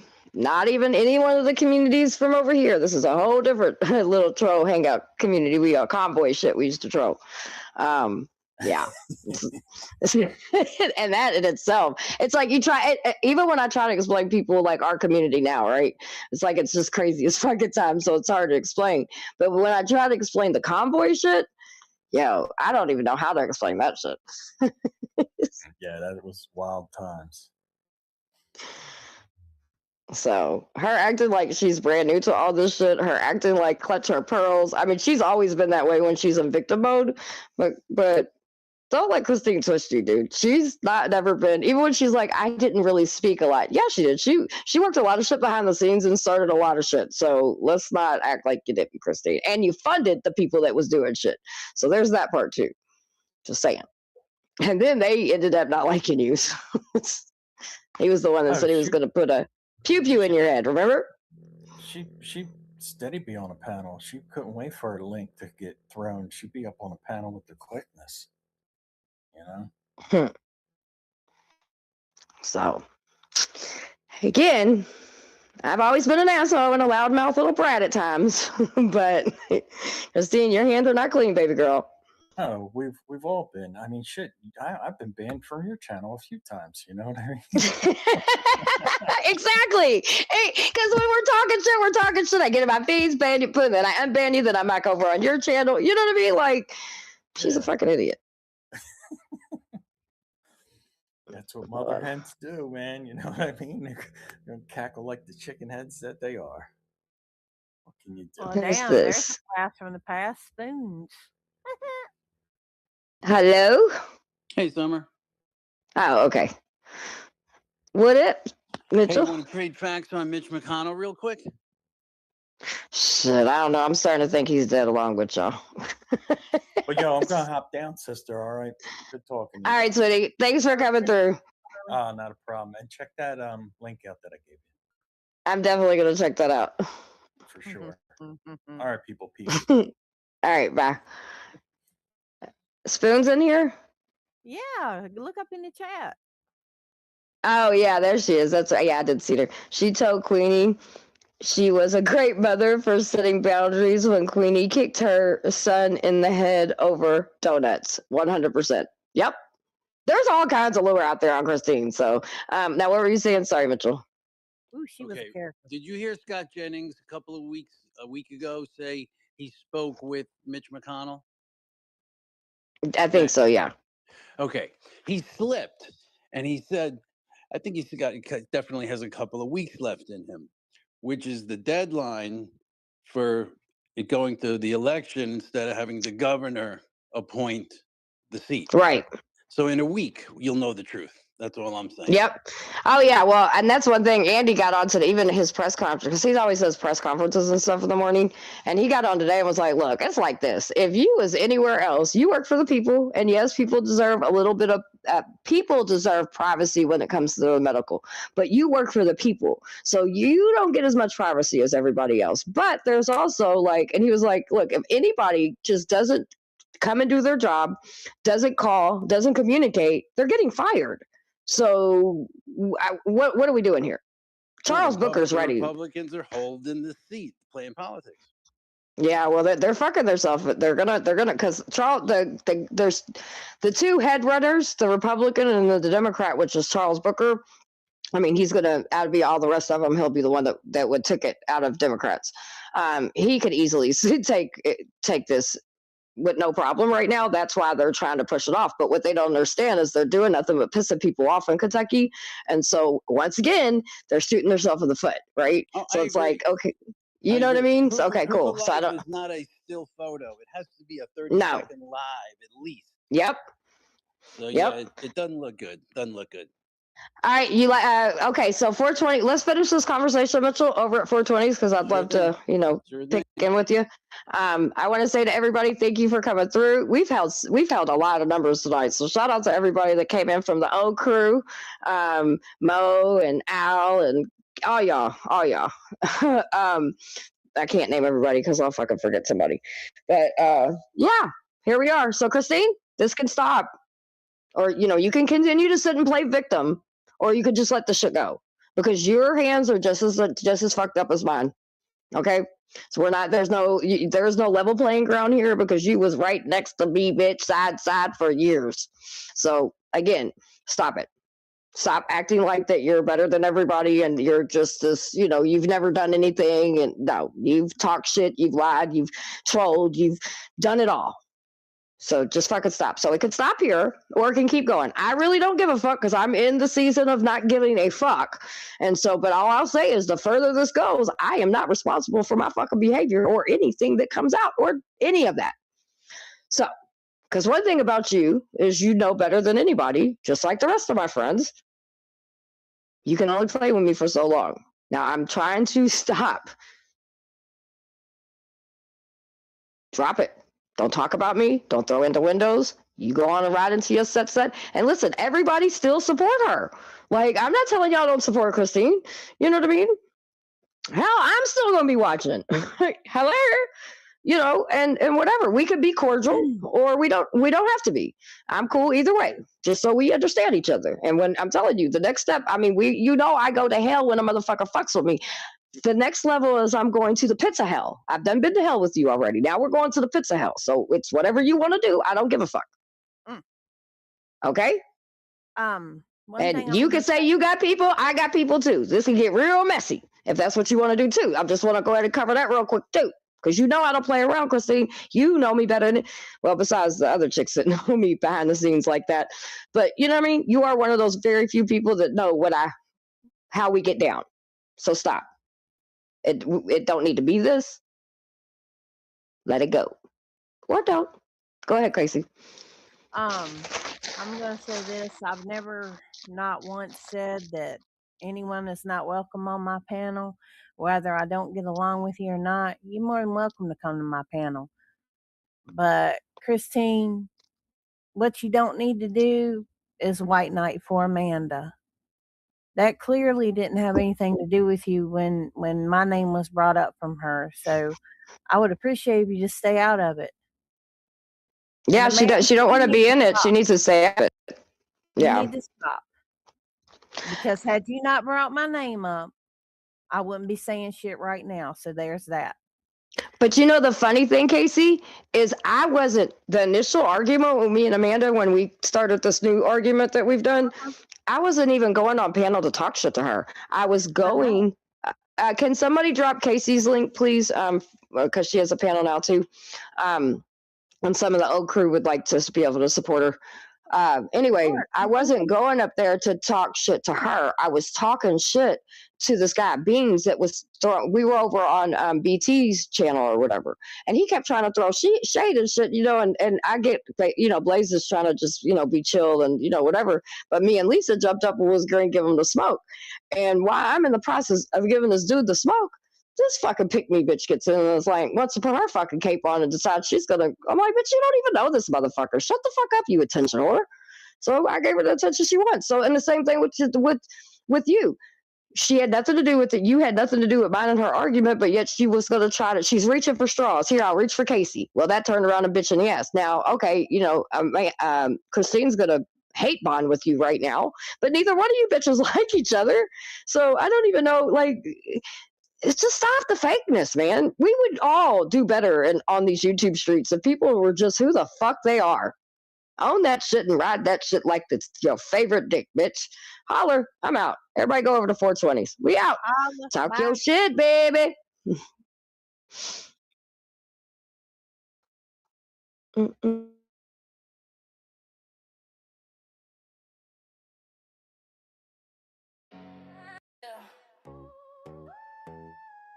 in the building. Summer on the panel, you know what time it is. You got something to say? Come say it right here. Talk your ish. If you wanna talk your ish, better pull up, don't miss. Summer on the whole panel, it's the Drum Olympics. No feelings, no tears. Leave your heart at the door. When you step up in the channel, better be ready for war. Talk your ish, talk your ish. We don't baby no soul, we don't cater to shit. Talk your ish, talk your ish. Run it. If you can't take the heat, then this ain't where you see. Welcome to the jungle where the queens throw flames. Everybody know your business, so you spell your name. They jumping from channel to channel like it's really racist. Same beef, same smoke, different damn face. Don't bring no racism, we don't play that shit. No ducks and no P-bomb, get the rules straight. Quick, loud, we wrong, we right, we bold. But we leave it on the panel, that's the only code. I'm the one they call summer, yeah, I started this lane. Louisville with the drip, talk stuck in my vein. Black rags bread, but my mouth got bite. You step to the queen, better step up, right? If you wanna talk your ish, better pull up, don't miss. Summer on the whole panel, it's the Drum Olympics. No feelings, no tears. Leave your heart at the door. When you step up in the channel, better be ready for war. Talk your ish, bitch. Talk your ish. We don't baby no soul. We don't cater to shit. Talk your ish. Talk your ish. If you can't take the heat, then don't join this crowd. This is entertainment madness. We don't sugarcoat nada. You wanna bark with the pit bulls? Come try the drama. Got folks yelling, cussing on words like grenades. Screenshots loaded, everybody throwing shade. Trolls in the back trying to start they mess. Minds in the chat like, boy, take a rest. We laugh, we roast, we drag and move on. Cause when the panel shut down, the bullshit gone. Thick skin mandatory, don't cry, don't quit. If you're so fragile, this channel ain't it. Talking ish, that's a vibe, that's a goal. Leave it all right here. Cleanse your damn soul. If you wanna talk your ish, better pull up, don't miss.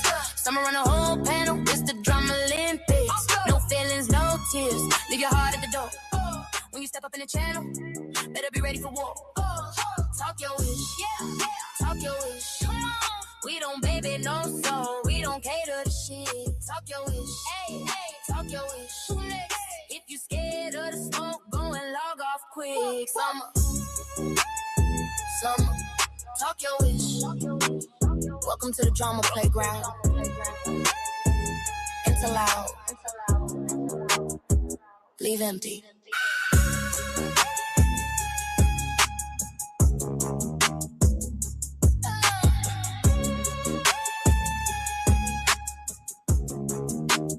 Talk your ish.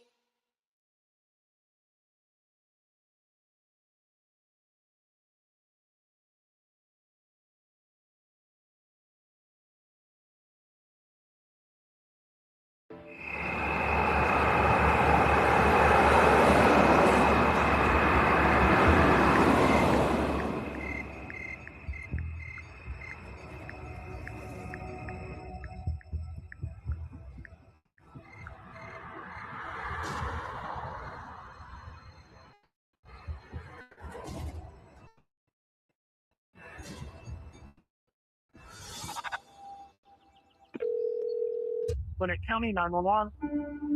I need to make a report. My sister's been missing since yesterday. No one has seen her. What's your sister's name? Susanna Morales.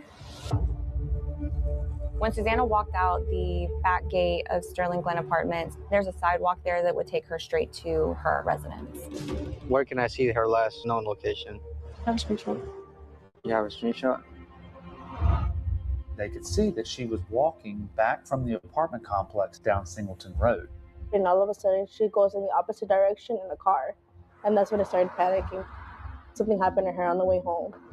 This case is it's unreal. She walked that way? Gwinnett County Police are hoping that you can help them find a teenager, 16-year-old Susanna Morales. Police now believe that she may have gotten into a car that night, July 26th. She was a young, full-of-life teenager who vanished pretty much out of thin air. You know why we're here? We just thought about the worst. They needed to do something. Have you seen Elon Musk's new patent? It protects a new invention that could rewrite the future of wealth forever. I'm talking about a radical new form of AI that I call MAGI, and it stands for Manifested AGI, Artificial General Intelligence.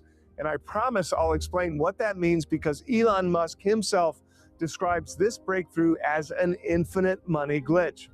He believes this is a once-in-a-generation opportunity to print wealth on a scale most people can't even comprehend.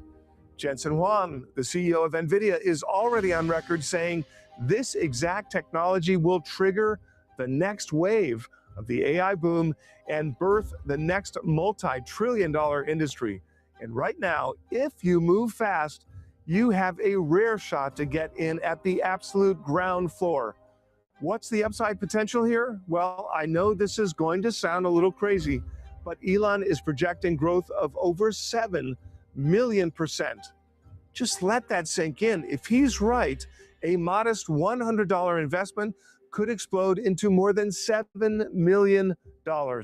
Even if a fraction of his projection plays out, the people who act early could see extraordinary gains. Now, this sounds absolutely insane, I know, but then again, everything Elon has ever done sounded insane at first.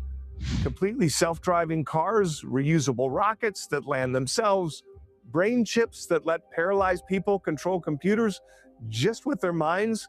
Crazy ideas, but he turned them into trillion-dollar realities. That's why Peter Thiel, one of the sharpest investors alive, once said, I would never want to bet against Elon. So here's the real question.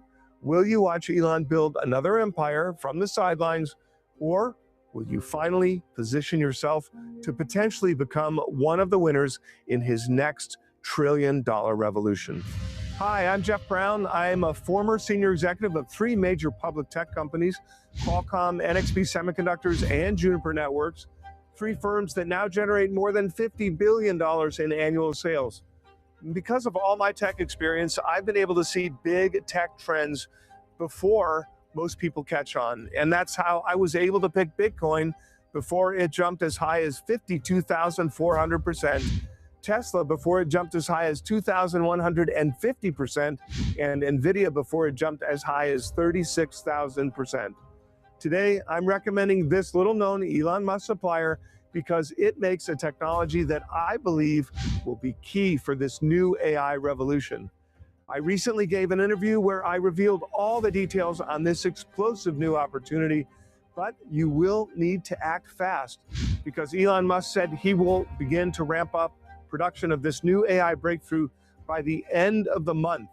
The Wall Street Journal even recently warned Americans that AI advancements like this could be the last chance to amass generational wealth. Now, if you miss this window, you'll probably never see an explosive opportunity like this in your lifetime. Click on the link and get all the details.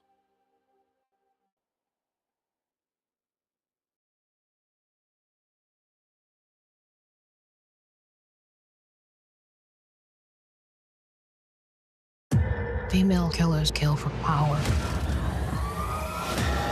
I really think the homicides are payback. Why is she telling us who's next?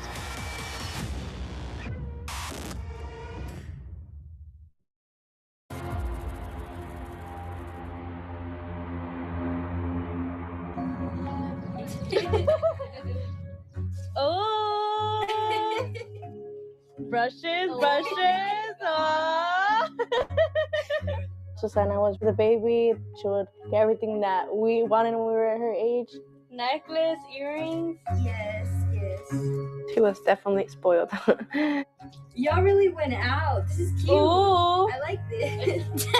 Our best moments is laughing together as a family. Oh, chicle.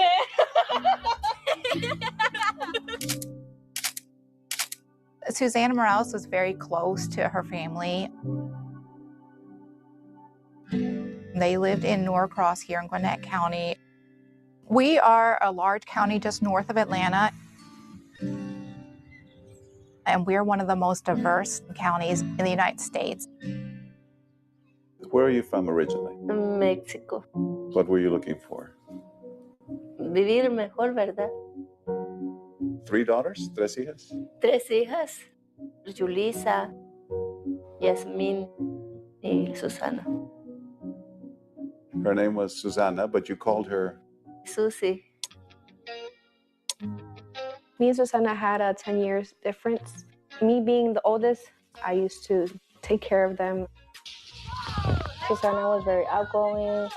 I was a little closer to Susanna probably because 3-year age gap in between us.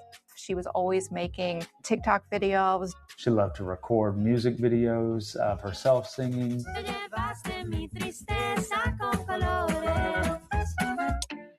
Susanna's best friends that I've known since like middle school for her was Kaya and Esmeralda.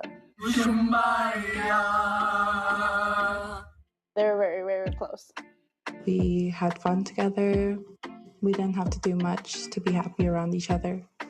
She was a very bubbly person. Remember Susanna's? She was very sweet, very nice. Susanna's hair was very curly. She loved exploring new colors with it. She had dyed her hair green, red, and blonde at one point. She worked with her mother at a local McDonald's.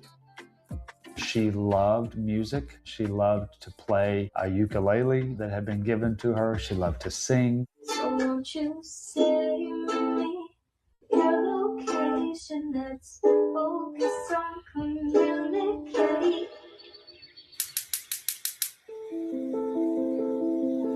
Take me through that day, July 26, 2022. Yo hice pescado ese día. Susanna didn't really like fish and didn't want to eat that, so she asked her mother if she could go to her friend Esmeralda's home. How close was that house? Como 6 minutos. 6 minutes. She told her mom she got to her friend's house safe, and that was around 7:19 p.m. I just want to know if you got there. Uh-huh. And she responds, Sí. sí, with a thumbs up. Bien.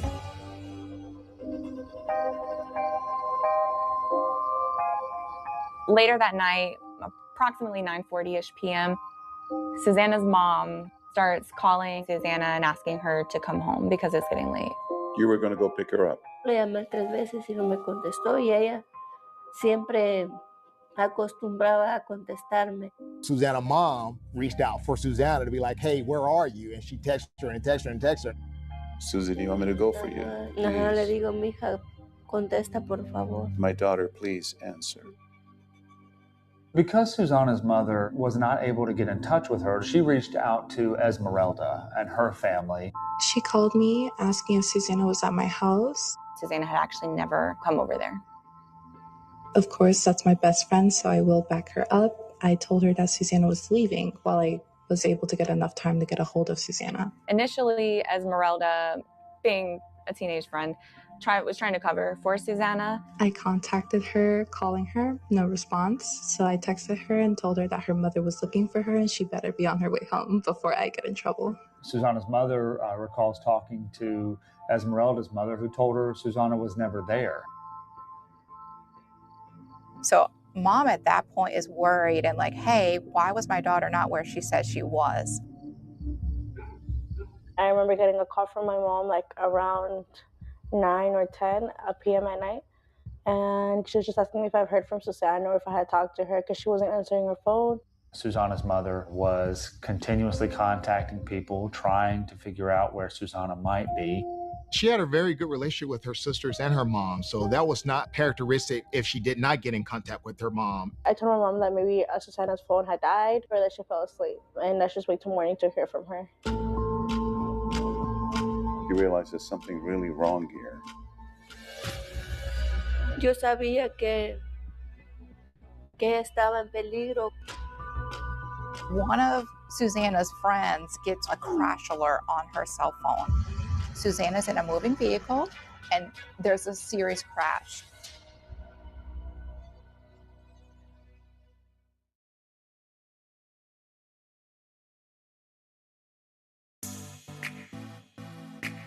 That's Susie, huh? Sí, Your la screenshot. foto de sus 15.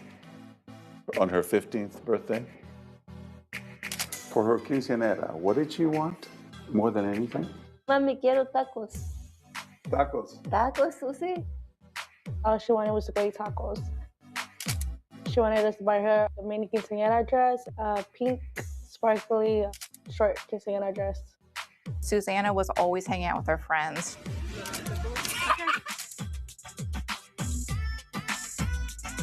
None of them drove, so they all were young and would walk to each other's house.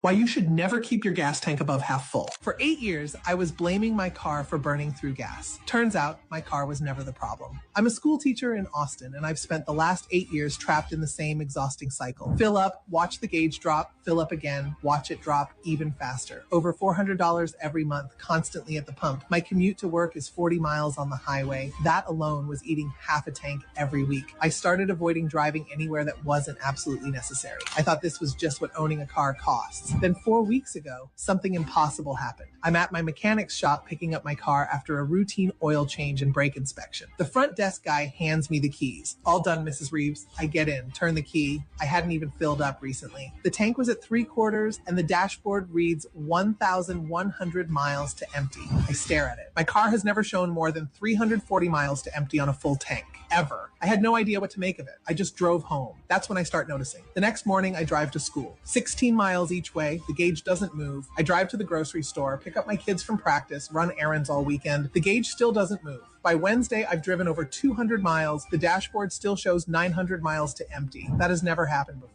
I drove the entire week and the gauge barely moved. My husband thought I was exaggerating until he looked at the dashboard himself. Thousands of people had already figured out what was happening to their fuel, but I had no idea yet. That night, I kept driving just to test it. Short trips, long stretches of highway, city traffic. The needle just sat there. Turns out there's something built into every car made after 2001 that manufacturers never want you to realize is there. Here's what's actually happening inside your car right now. Every vehicle manufactured after 2001 contains hidden magnetic disruptors in the fuel delivery system. These disruptors deliberately scramble your fuel molecules before they reach the engine. So your engine only burns about 60% of the gas you put in. The other 40% gets wasted straight out the exhaust as fumes. But here's what they don't tell you. The auto industry built their entire business model around this. They need you at the pump constantly, nonstop. That's how they make money. The following week, my mechanic calls me. Mrs. Reeves, I need you to bring the car back in. We left something in your vehicle by accident. I drive back to the shop. The same mechanic is waiting. He looks nervous. He opens my door and reaches for the 12-volt cigarette lighter. He unplugs a small black device I'd never even noticed. The moment he pulls it out, I watch the dashboard change in real time. 1,050 miles to empty.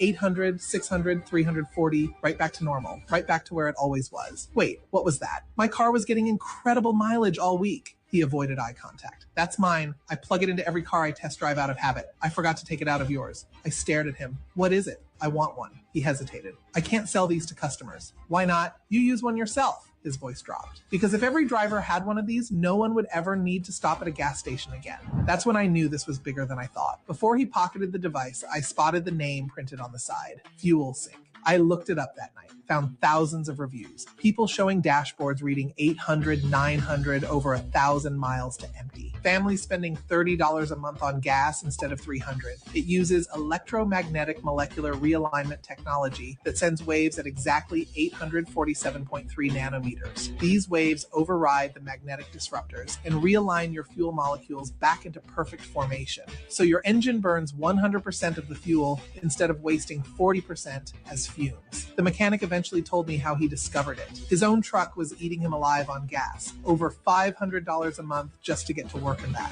A customer came in years ago with impossible fuel numbers. He couldn't explain them through any normal diagnostic. The customer showed him the device. He plugged it into his own truck that night and never looked back. But he couldn't risk telling customers. His parts come from dealerships. His certifications come from the industry. If they found out he was recommending something like this, they'd cut him off and his shop would be done. He just said, order it online. You just plug Fuel Sync into your 12-volt cigarette lighter. Within 60 seconds, it starts overriding the magnetic disruptors. No mechanic needed, no maintenance. Completely safe for any vehicle made after 1996. I'm warning you to be careful. Auto shops are already seeing the impact. Gas stations know what's happening. They're trying to get Fuel Sync banned by claiming it interferes with emission systems. It doesn't interfere. It exposes the interference that was already there. I almost kept paying $400 a month because I didn't know there was another option. Now I'm telling everyone. Because I spent 8 years filling up multiple times a week. The single dad rationing gas to get to work. The retiree choosing between fuel and medication. The college student who can't afford to drive home for the holidays. They deserve to drive without watching the gauge drain their bank account. Over 1 million Americans have already gotten a Fuel Sync. Cars that used to need refueling every few days now go weeks on a single tank. Right now, there are only 389 Fuel Sync units left in stock. With automotive industry pressure, they won't be able to produce more until lobbyists finish pushing through new regulations. Click below and order directly from the official Fuel Sync website before before stock runs out. They're offering 50% off right now because they need to clear inventory before the new restrictions hit. 180-day money-back guarantee. You don't even need to return it if you're not satisfied. But once these units are gone, the next batch may never be produced at all. Get yours while you still can.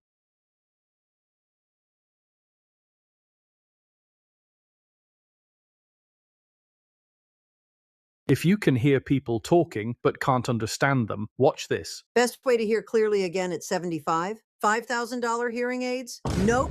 Earwax removal? Nope. Supplements? Hell no. Here's what actually works in 5 seconds. Hi, I'm your cochlea. It's my job to let you hear. You might think I'm trying to hide, 'cause I'm tucked way deep inside your ear. I know you've been grumbling that everyone is mumbling, so I'll show you what's going on, why so much clarity is gone, and how to make it clear. Sound comes down the ear canal to the eardrum. Dum, dum, dum. It shakes and vibrates 3 small bones, and they go dum, dum, dum. That last bone pushes on my side until I vibrate too. My fluid core moves some more, just like waves in these caves flowing through. But if you look closely at the walls and watch as each wave rises and falls, you'll see these tiny little hairs, and you might think that no one cares, but these are really how you hear. Stereocilia. They look like hairs, but they're really a sensor that sends signals to your brain. Stereocilia. They take each word you hear in a sentence and they send it up the chain. But as they bend, they break and die. It's been happening all your life, and the problem is they never get replaced. So every day you lose some more. You have less than you had before. That's why your hearing slowly gets erased. Stereocilia. They look like hairs, but they're really a sensor that sends signals to your brain. Stereocilia. As they die, you stop hearing a sound that you might never hear again. So, what can we do?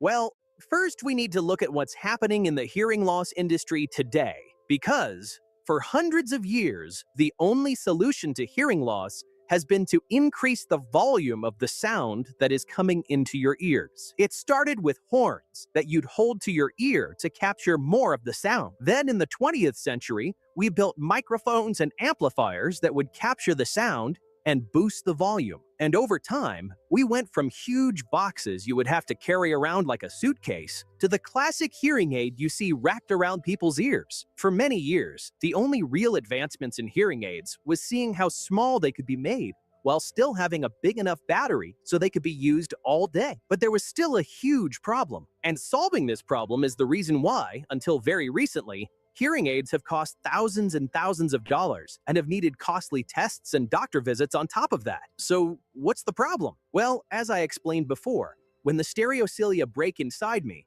I start sending incomplete sound information to the brain. Sorry, buddy. Your brain has spent your entire life learning what sounds to focus on and what sounds to ignore. And now, that model your brain has doesn't work anymore, and you find it harder and harder to separate people speaking from all the other noise happening around you. In fact, as you lose your hearing, this is often why it's so hard to hear what people are saying. I still receive most of the sound I need from the ear, but what I send to the brain is much more mixed together. So older hearing aids would just boost the volume of the sound, exactly like turning up the speakers on a stereo. But the problem is, this also boosted all of the background noise too, and because the quality of the speaker in old hearing aids was bad, all it did was bend all of the stereocilia inside me, all at the same time, instead of letting me split the sounds up into clear letters and words. This made it really difficult for your brain to separate what was a human voice and what was just noise. The hearing aids made the sound in your ears louder, but it also made it much more difficult for your brain to process these sounds like it normally does. And this is why all modern hearing aids need a sound chip. It's not enough to just boost the volume. A great hearing aid also has to immediately improve the clarity and quality of the sounds so that it's easy to focus on the most important part, the human voice. That means that this chip must be able to adjust to the different sounds coming into your ear. Is it a busy restaurant? Are you watching TV? Is someone calling you from far away or talking quietly nearby? The chip has to be able to make these improvements in real time so that it can only send the most useful sounds directly into your ear. So that is why these chips are so important, but it's also why getting help with your hearing has been incredibly expensive for so long. In most cases, it's not even covered by insurance, so you have to find thousands and thousands of dollars of your own money to pay for just the cheapest hearing aid you can afford. Most of the technology in a hearing aid is quite simple. The tiny microphones and amplifiers are easy and cheap to make, and that's why there are billions of smartphones around the world. And batteries have got better and better, so now a tiny device can easily stay charged for 16 hours or more. But the chips were expensive. Not only did they take a lot of research to develop and manufacture, but also huge teams of researchers had to program them so that they were able to read and adjust the sound of the world around you. And they weren't perfect either. Even with good technology, you still needed to have an ear test and get your hearing aids set up and adjusted for you. This added a huge amount of cost, because all of these middlemen had to get paid along the way. Pay the chip maker, pay the hearing aid manufacturer, pay the ear doctor, pay the hearing aid tech to check and adjust the aid, pay all the salespeople to make you choose that one doctor or that one hearing aid. It's a lot of hands in the pot, and that's how the average price of a hearing aid has reached $4,672. But that's crazy, isn't it? Look at how advanced smartphones are, and they have all the same sensors and chips and so much more. So how have this one company, called Nebrew, managed to make a high-quality hearing aid that you can buy directly from their site for under $100? How is it possible that they can make the sound so clear in your ear without needing a single hearing test? You just take it out the case, put it in your ear, and it works. Conversations become clear and easy to follow. You hear people call you immediately from across the house. In busy environments, it's easy to pick out the people you want to listen to.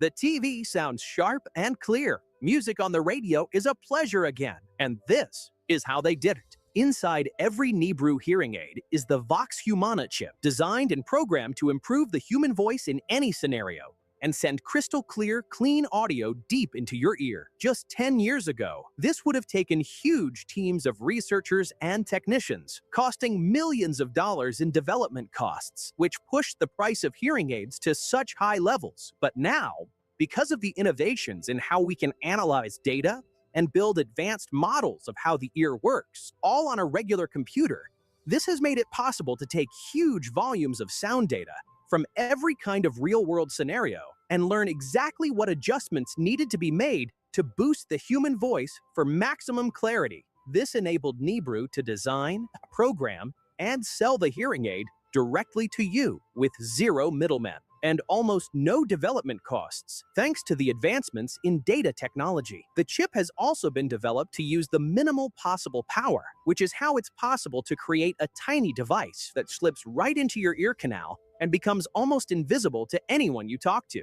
There's no bulky case sitting behind your ear that not only looks awkward but also becomes uncomfortable. But Nebrew's small, smooth design sits comfortably in your ear for hours, so you would forget it was there if it wasn't for the shock at how much your hearing had improved and the huge impact that has had on your daily happiness. The Nebrew allow me to do my job again by boosting the frequencies where I've lost a lot of stereocilia, which is mostly those high frequencies, but in a perfectly balanced way so it's crisp and clear instead of just noise. That lets me send the right sound information to my friend the brain so you can understand people easily again.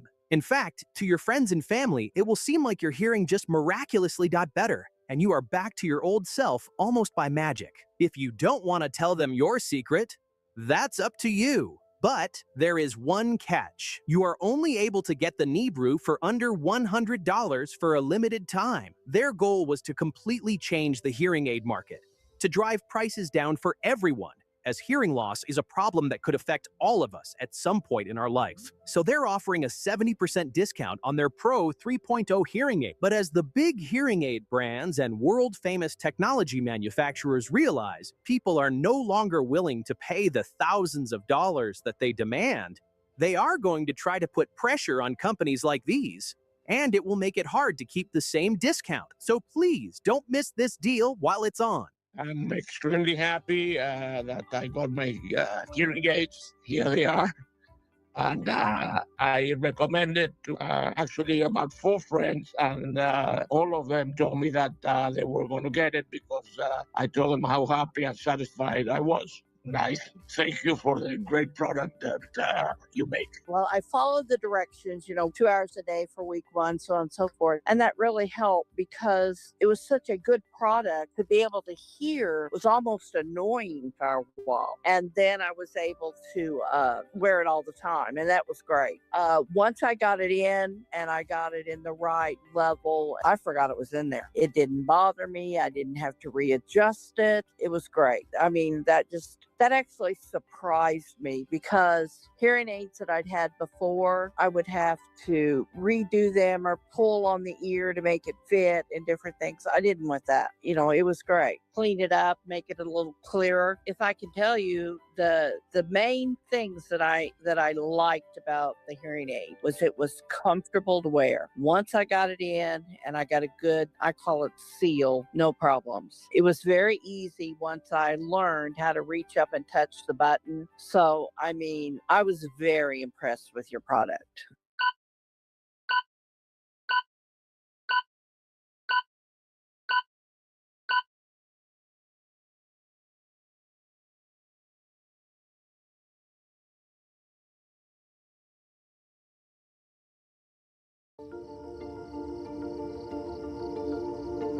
On July 26, 2022, while Susanna's mother was attempting to locate her and worried about where Susanna was, Susanna's friend Kaya had gotten a notification on her phone through a mobile application on their phone called Live 360. It's an app where you can add people to your circle. You can add friends, family members, and it'll tell you their location.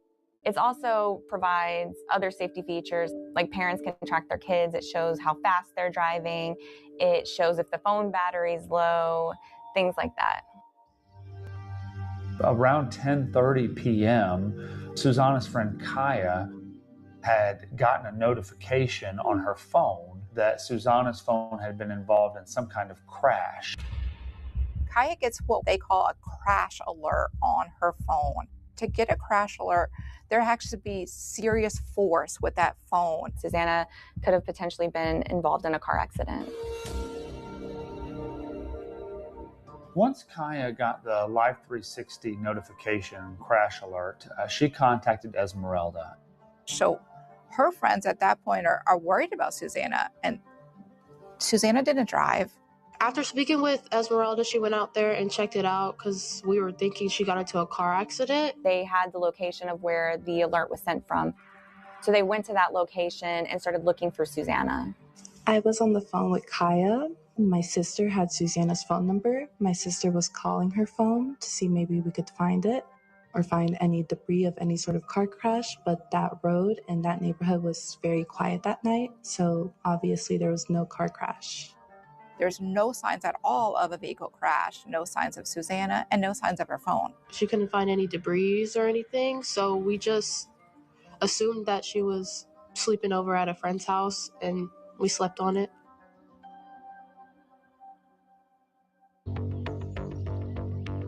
The next day, I received a terrifying call from my mom where she was sobbing, and I was like, what happened? My mom called me and told me that she was gonna call the police because she hasn't heard from Susanna. And I told her to wait for me, and I left work. I don't think I was really worried until I got the screenshots from the Live 360, and that's when I started panicking. And it basically showed the trip of her walking home, and all of a sudden she goes in the opposite direction in the car. And it was like a notification of Live 360 that Susanna might have been in a crash. Bet those weight loss meds ain't FDA approved. Smells like snake oil to me. Horse, this here's the real deal. Yeehaw! Weight loss plans for $39 per month plus med costs. Check GoodRx. You haven't seen the sun in days. So at this point, it'd be easier to just fly to it. Go on, book it. It's easy. Booking.com. Booking.yeah. She's heading down Singleton Road in the direction of back home. Then we see about 5 minutes later, her direction pattern changed and she's going the exact opposite way away from her house. And here we see she's now driving in a vehicle at a top speed of 40 miles an hour. Ultimately, we get the crash alert at that location. That's the last known location where Susanna phones pings. Once we got the screenshots, we realized that Susanna had gone to a different friend's house. She actually had gone to her friend Alyssa and Kelly's apartment complex. Kelly is a girl that Susanna's mom, for whatever reason, didn't like. She didn't want Susanna to be around certain friends because she believed they were a bad influence.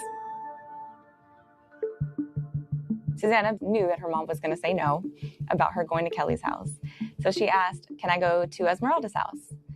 So that's where Maria thought she was going to go. But instead, she ended up going to Kelly's house, which she lived in the Sterling Glen Apartments. The Sterling Glen Apartments is a fairly typical apartment complex for that area. A lot of different buildings that have multiple apartment units in them. There's a clubhouse and a pool. Because of the crime in the area, they also employ a courtesy officer to help patrol the area. The family have at this point reached out to all of their friends of Susanna. No one knows where she is, so they reach out to the Gwinnett County Police and make a report. Maria speaks Spanish.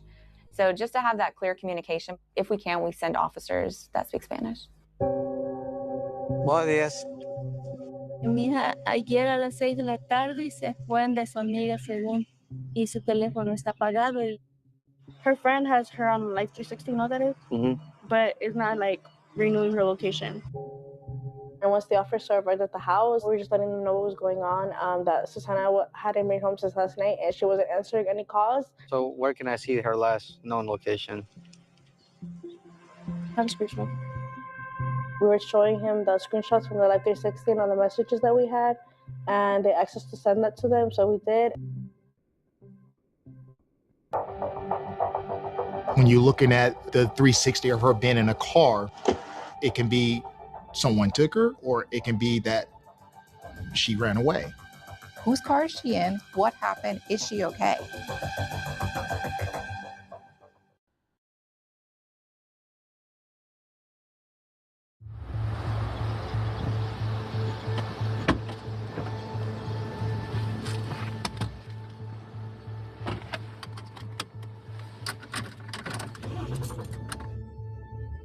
My name is Xavier Biggers. I've been in policing for 20 years. I've always wanted to be a police officer since I was 5 years old. At the time of Susanna Morales' disappearance, my title was a sergeant over the Special Victims Unit. Initially, I had nothing other than what the officers on scene had given me. Something on your phone? La foto de Susi. ¿Qué tenía puesto cuando se fue? Eso se miraba aquí. Jeans, a yellow tank top. They show Susanna's hair. She had black fingernails. That's something that stood out as something descriptive for her. Y quería ver si me podía ayudar como a localizar su teléfono. Todavía no podemos hacer eso. No. So, lo que yo puedo hacer ahorita es el reporte inicial diciendo que ya no ha estado aquí. They gave us a report number.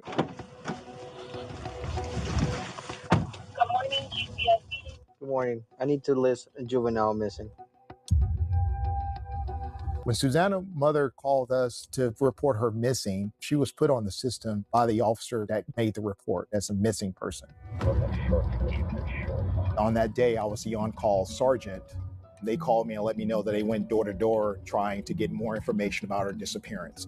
They went to Sterling Glen Apartments where Kelly lives.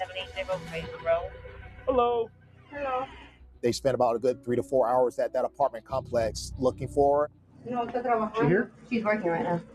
And they actually spoke with Kelly and talked with her. You know why we're here? Her missing. What can you tell us about her? She left me 10, and then there was only no. Like, it's so strange.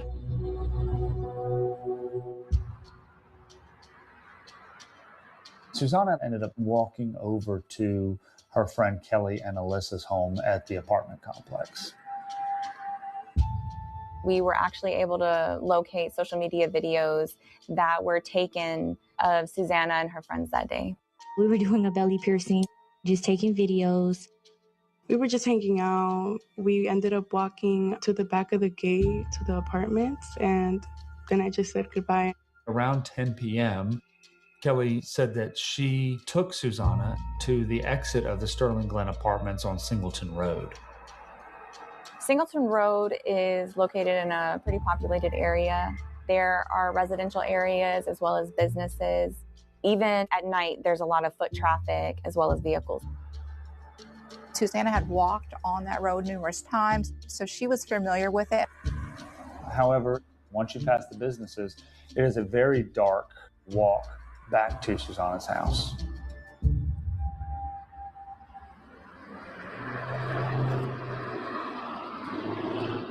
This is where Kelly basically walked Susanna out to the back gate, and Susanna went home this way from the back gate.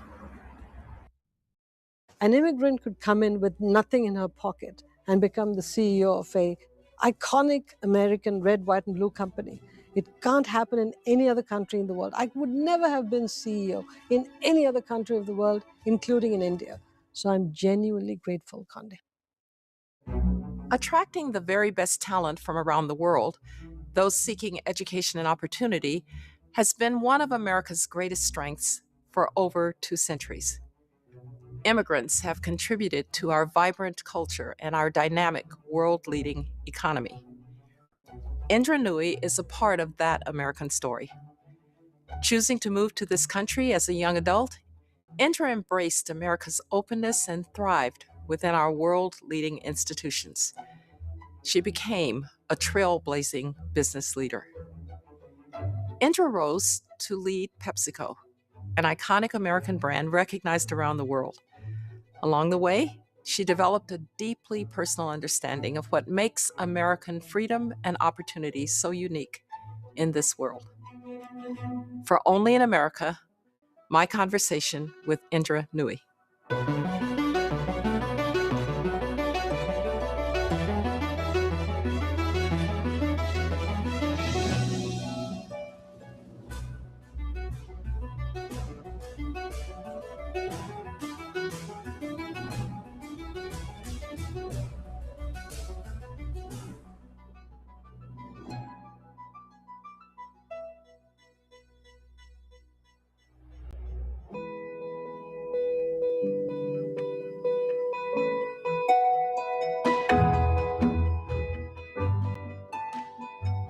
Great to see you. Good to see you too. After a long time. A long time, right? Great to see you. How are you? I'm well, thank you. Being fabulous as No, always. then yes, you should tell me. Great.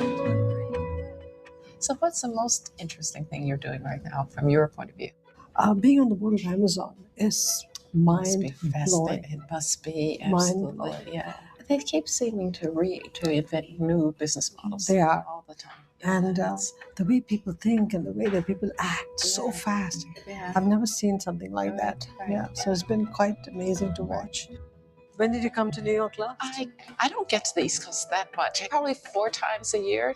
New York has this feeling and the vibe, kind of energy that is unmatched anywhere. And you know, you stand in the street. I lived in Chicago for 10 years. Yeah. You stand in the street corner in New York, anywhere, and look, the fashions. Yeah. People dress in the most interesting way.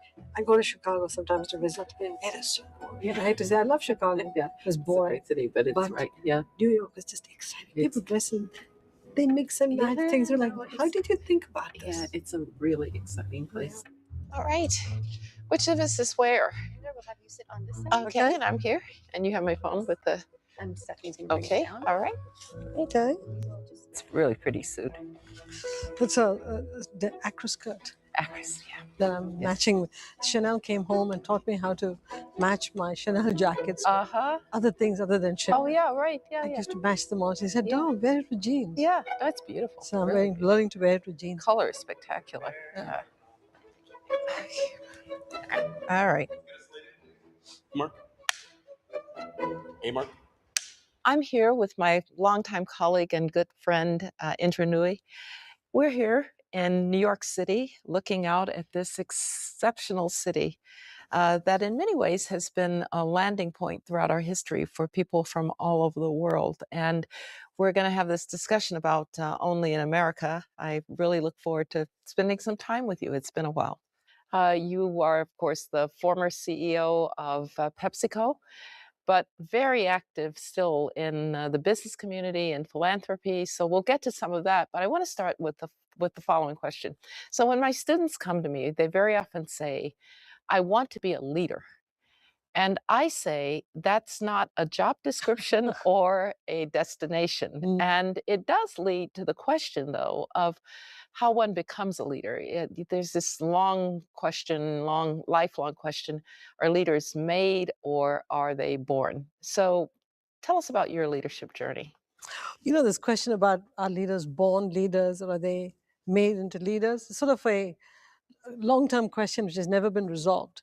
But from observation, I will tell you, there's a little bit of born leaders and then there's a lot of made leaders. Leadership requires you to have people wanting to follow you, wanting to follow you with passion, wanting to follow you until you fall off the edge of the earth. If you can evoke that kind of passion in people, then you're a real leader. It doesn't matter whether you're charismatic or whatever. Your message, the way you approach whatever you're doing, the way you motivate people makes people want to follow you. Now, to get to that point, it's a lifelong process. You have to watch, experience, practice, be put in situations where you have to follow leaders and then you have to have people follow you. It's literally like practicing for the Olympics or some sort of a sport. Leaders are made through a very tough process, if you want to call it that, over many, many years. And so if somebody comes to you and says they want to be a leader, just tell them, great, I'm glad you have that aspiration. Watch leaders, follow them. You know, look at the mistakes they make and how they recover from it. Look at how they shape agendas and make people follow them wherever they go. Look at all their habits and then learn from that and, you know, see how you can become a leader too. Go for it. Yeah. And also mentors, right? People who along the way help you to become a better leader. Are there people along the way that you think back and you think, oh, how fortunate that that person came into my life at the time that they did? I'm a product of great mentoring right through my life. From the time I was a kid growing up in India to the time I came to the United States. My belief is mentors pick you. You can't go to people and say, can you be my mentor? What can they do? I've been lucky in that mentors I never expected would pick me to be a mentee, pick me. I didn't even know they were mentoring me. They pushed me, they pulled me, they kicked me when I was doing things the wrong way. But they put me into difficult assignments because they felt that if I could demonstrate mastery in that assignment, I could be pulled forward. In retrospect, I realized they were all the best mentors. At that time, it's like, why is he pushing me so much? Doesn't he like me? Now I want to say thank you to every one of them, and I do that. But I'm a product of great mentoring. And I'm forever grateful to every one of those people who gave me so much of their time and energy. And more importantly, Condi, good mentors are never insecure because they know that if they mentor you well, you could take their job. So I was a product of great mentoring and I took their jobs. And so, you know, I consider myself incredibly lucky that these people picked me. I always say that mentors are people who see something in you that you might not even see in That's yourself. exactly right. You know, Exactly right. Because I would never have thought that I was going to end up where I did when I was a young kid in segregated Birmingham, Alabama. This was very far from anything that was imaginable. And I can't even imagine a little girl growing up in India. How did you make the decisions that led you to this place, especially the decision to come to the United States? That must have been in some ways a little bit wrenching. But you've got to remember, I grew up in India in the 60s and the 70s. You know, that's when I was in India. India was a new country, and women were not even a major force in India at that time. Most women stayed home and kept home. And in that India, my father and my grandfather were now encouraging us as girls to go out and conquer the world and dream big. And, to have men in the family say, you don't have to be held back because of your gender. We're going to give you wings to fly. And we're going to remove all the barriers in your way so that society doesn't stop you from dreaming. So I was lucky enough to be born into such a family. And then as the years went on, all my friends who came to the United States would call me or write me and say, the United States is a seat of innovation, cultural advancement, incredible can-do attitudes. This is the place you want to be. The kind of person you are, you will thrive here. So I went to my parents and said, I'd like to go to the United States. They said, dream on. It's nice to dream about the United States, but we're going to get you married. You're my mother. We're going to get you married. That's your job. So surreptitiously, I applied to the Yale School of Management, which had just opened its doors, and it was a new school that was blending the public and private sector and sounded fascinating. I applied to it and I got in, but no money. So I went to my parents and said, I got into the Yale School of Management. They said, yeah, dream on, put that letter away because we can't afford to send you to the Yale School of Management. 2 weeks later, I got another letter from Yale saying, we're going to give you loans and a work study program to study at Yale and fund yourself. Would you like to come? And I went back to my parents and said, all that you have to do is to buy me a ticket, air ticket, and I'll repay you in spades later on. And I don't know why they agreed. Till today, I consider that a character flaw in them, that they allowed me to sail the seas and go away from them. But they came to the airport, saw me off. I came to Yale, and everything that my friends told me about the United States was understated. This was the most glorious country, was and is.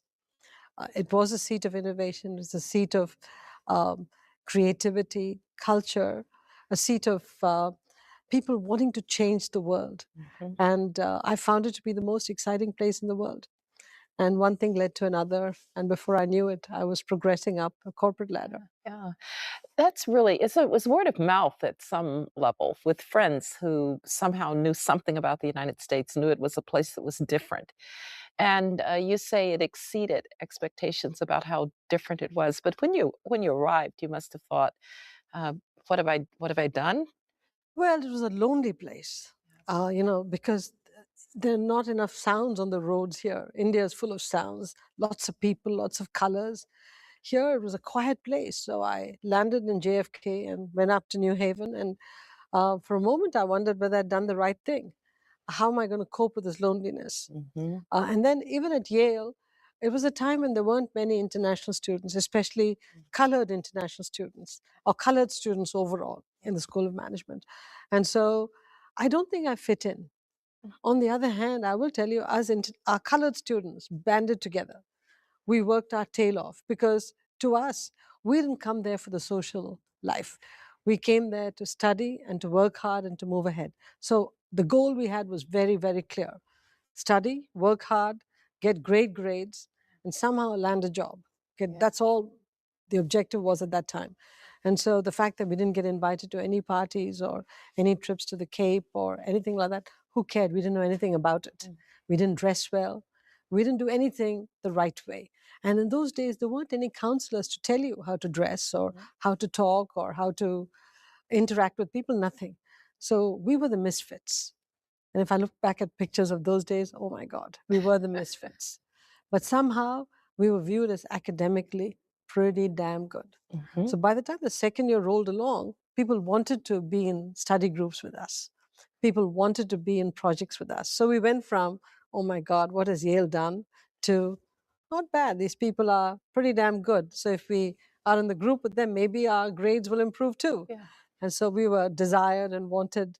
And pretty soon we got integrated. And then when we got consulting jobs or investment banking jobs, people looked at us and said, hey, these are brainiacs. Whether we were or not, different issue. But respect just went up purely because of the hard work and all the efforts we put in, because we also had to work, remember, to make ends meet. So we'd go to school in the morning, work through the night. And I was a receptionist in my dorm from midnight to 5 a.m.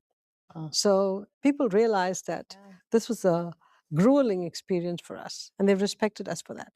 Now, it must then have affected how you looked at people like you as they were coming up as a leader. Now you've made it, so to speak. You've done your degree, your consulting job, and you see young people who are maybe misfits, people who work hard but don't quite fit. Did it have an effect on your leadership style, on the way that you thought about these people, both the immigrant experience and what came from that immigrant experience, which was not quite fitting in and having to prove yourself? It's interesting. You've got to look at periods, because I came to the United States in 1978. By the time the 80s rolled along, I'd say the immigrants were still misfits. I'm not talking about European students who came here. I'm talking about students who came from developing and developed countries. They were still misfits. By about the 90s, Condi, they started to see videos of what was happening in life in the United States, and people would emulate those habits and clothes and the way of dressing.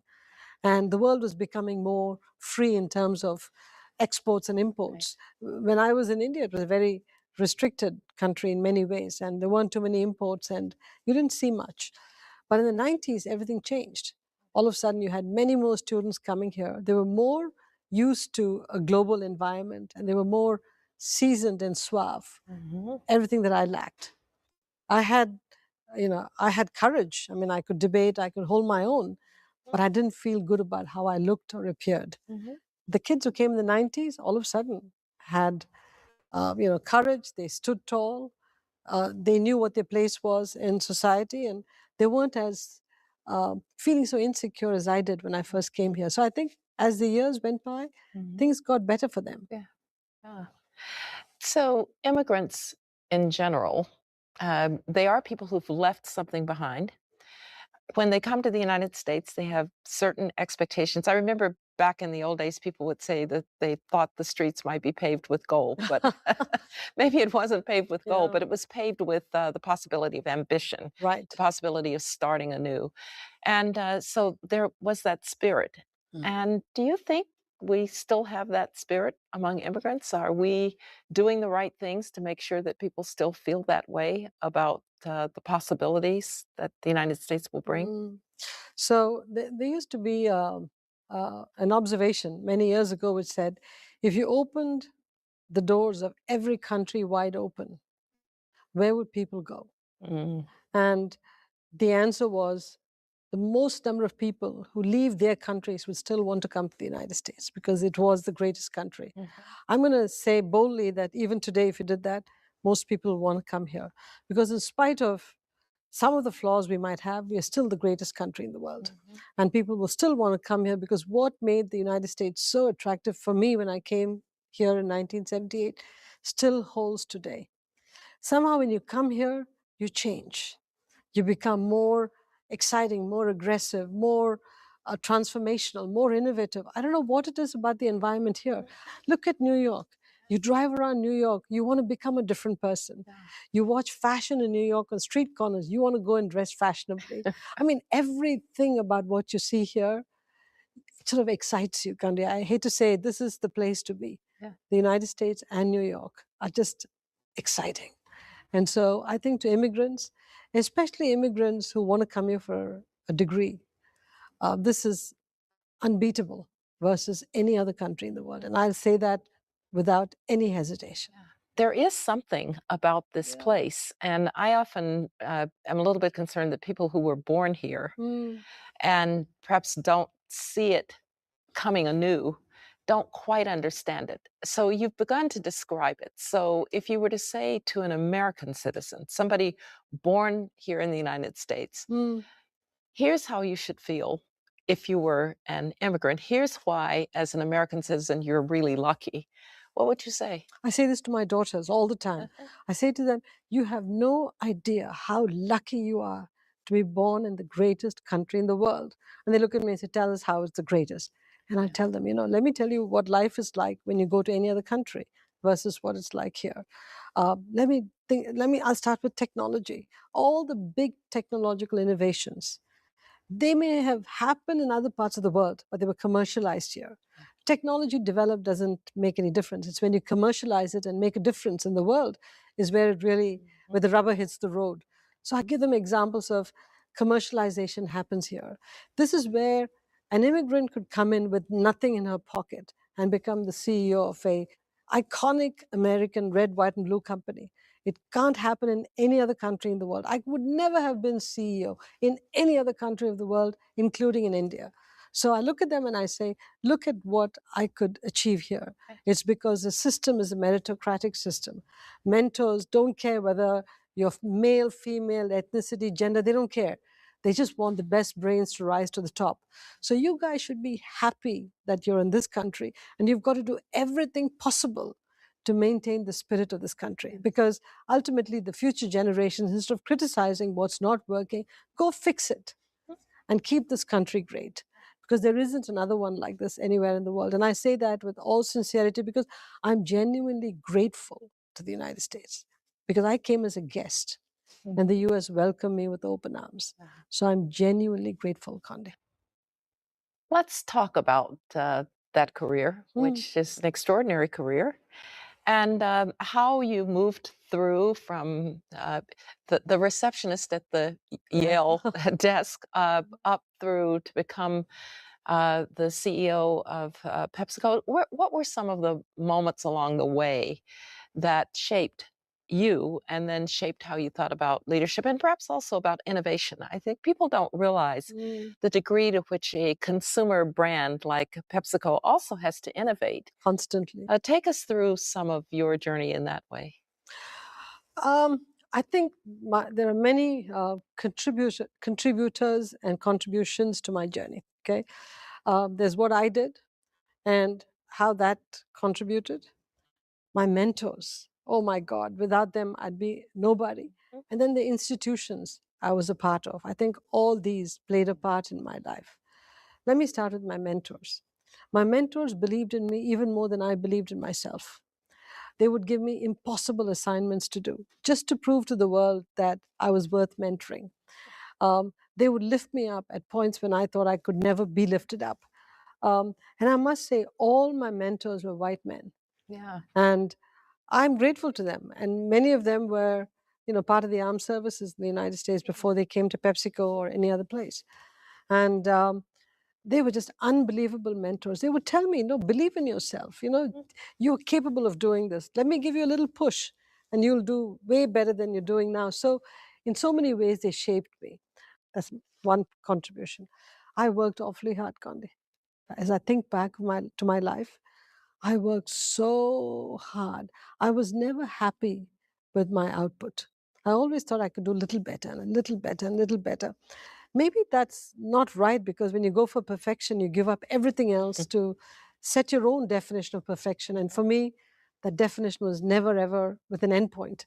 So I kept saying, I could make this better, just a little better. Why didn't I think about this? So I pushed myself so much. It got to a point where my bosses would say, Indra, if you've looked at it, we don't even want to see it, because we know how hard you work at these things. It must be perfect. So I was a hard working person, but then I also was in the right institutions, because it's not enough to just have a mentor and work hard. Whether it was the Boston Consulting Group when I graduated, to Motorola, another iconic American company, to Asia Brown Boveri, which was big in a European company, big in power and industrial equipment. I learned a lot about different industries. And then my luck, I joined PepsiCo. Great consumer brands. I went from industrial and electronics to consumer. And some people look and say, what the hell are you doing in a consumer company? With BCG and the training you get in consulting, you can go into any industry as long as you understand the value drivers. You can go in and make a difference right away, which is what I did in PepsiCo. I never went in saying I want to be CEO. I said, I'm going to nail this job. So my bosses would say, this is how the work should be done. That's all I wanted to do. And when they promoted me, I'd always say, do you really want me to be promoted now? I'm happy doing what I'm doing. When I became CFO, I'm like, do I really want to be CFO? I'm happy being head of strategy. And Roger Enrico was CEO at that time. Just get your ass into that office and start your CFO on Monday.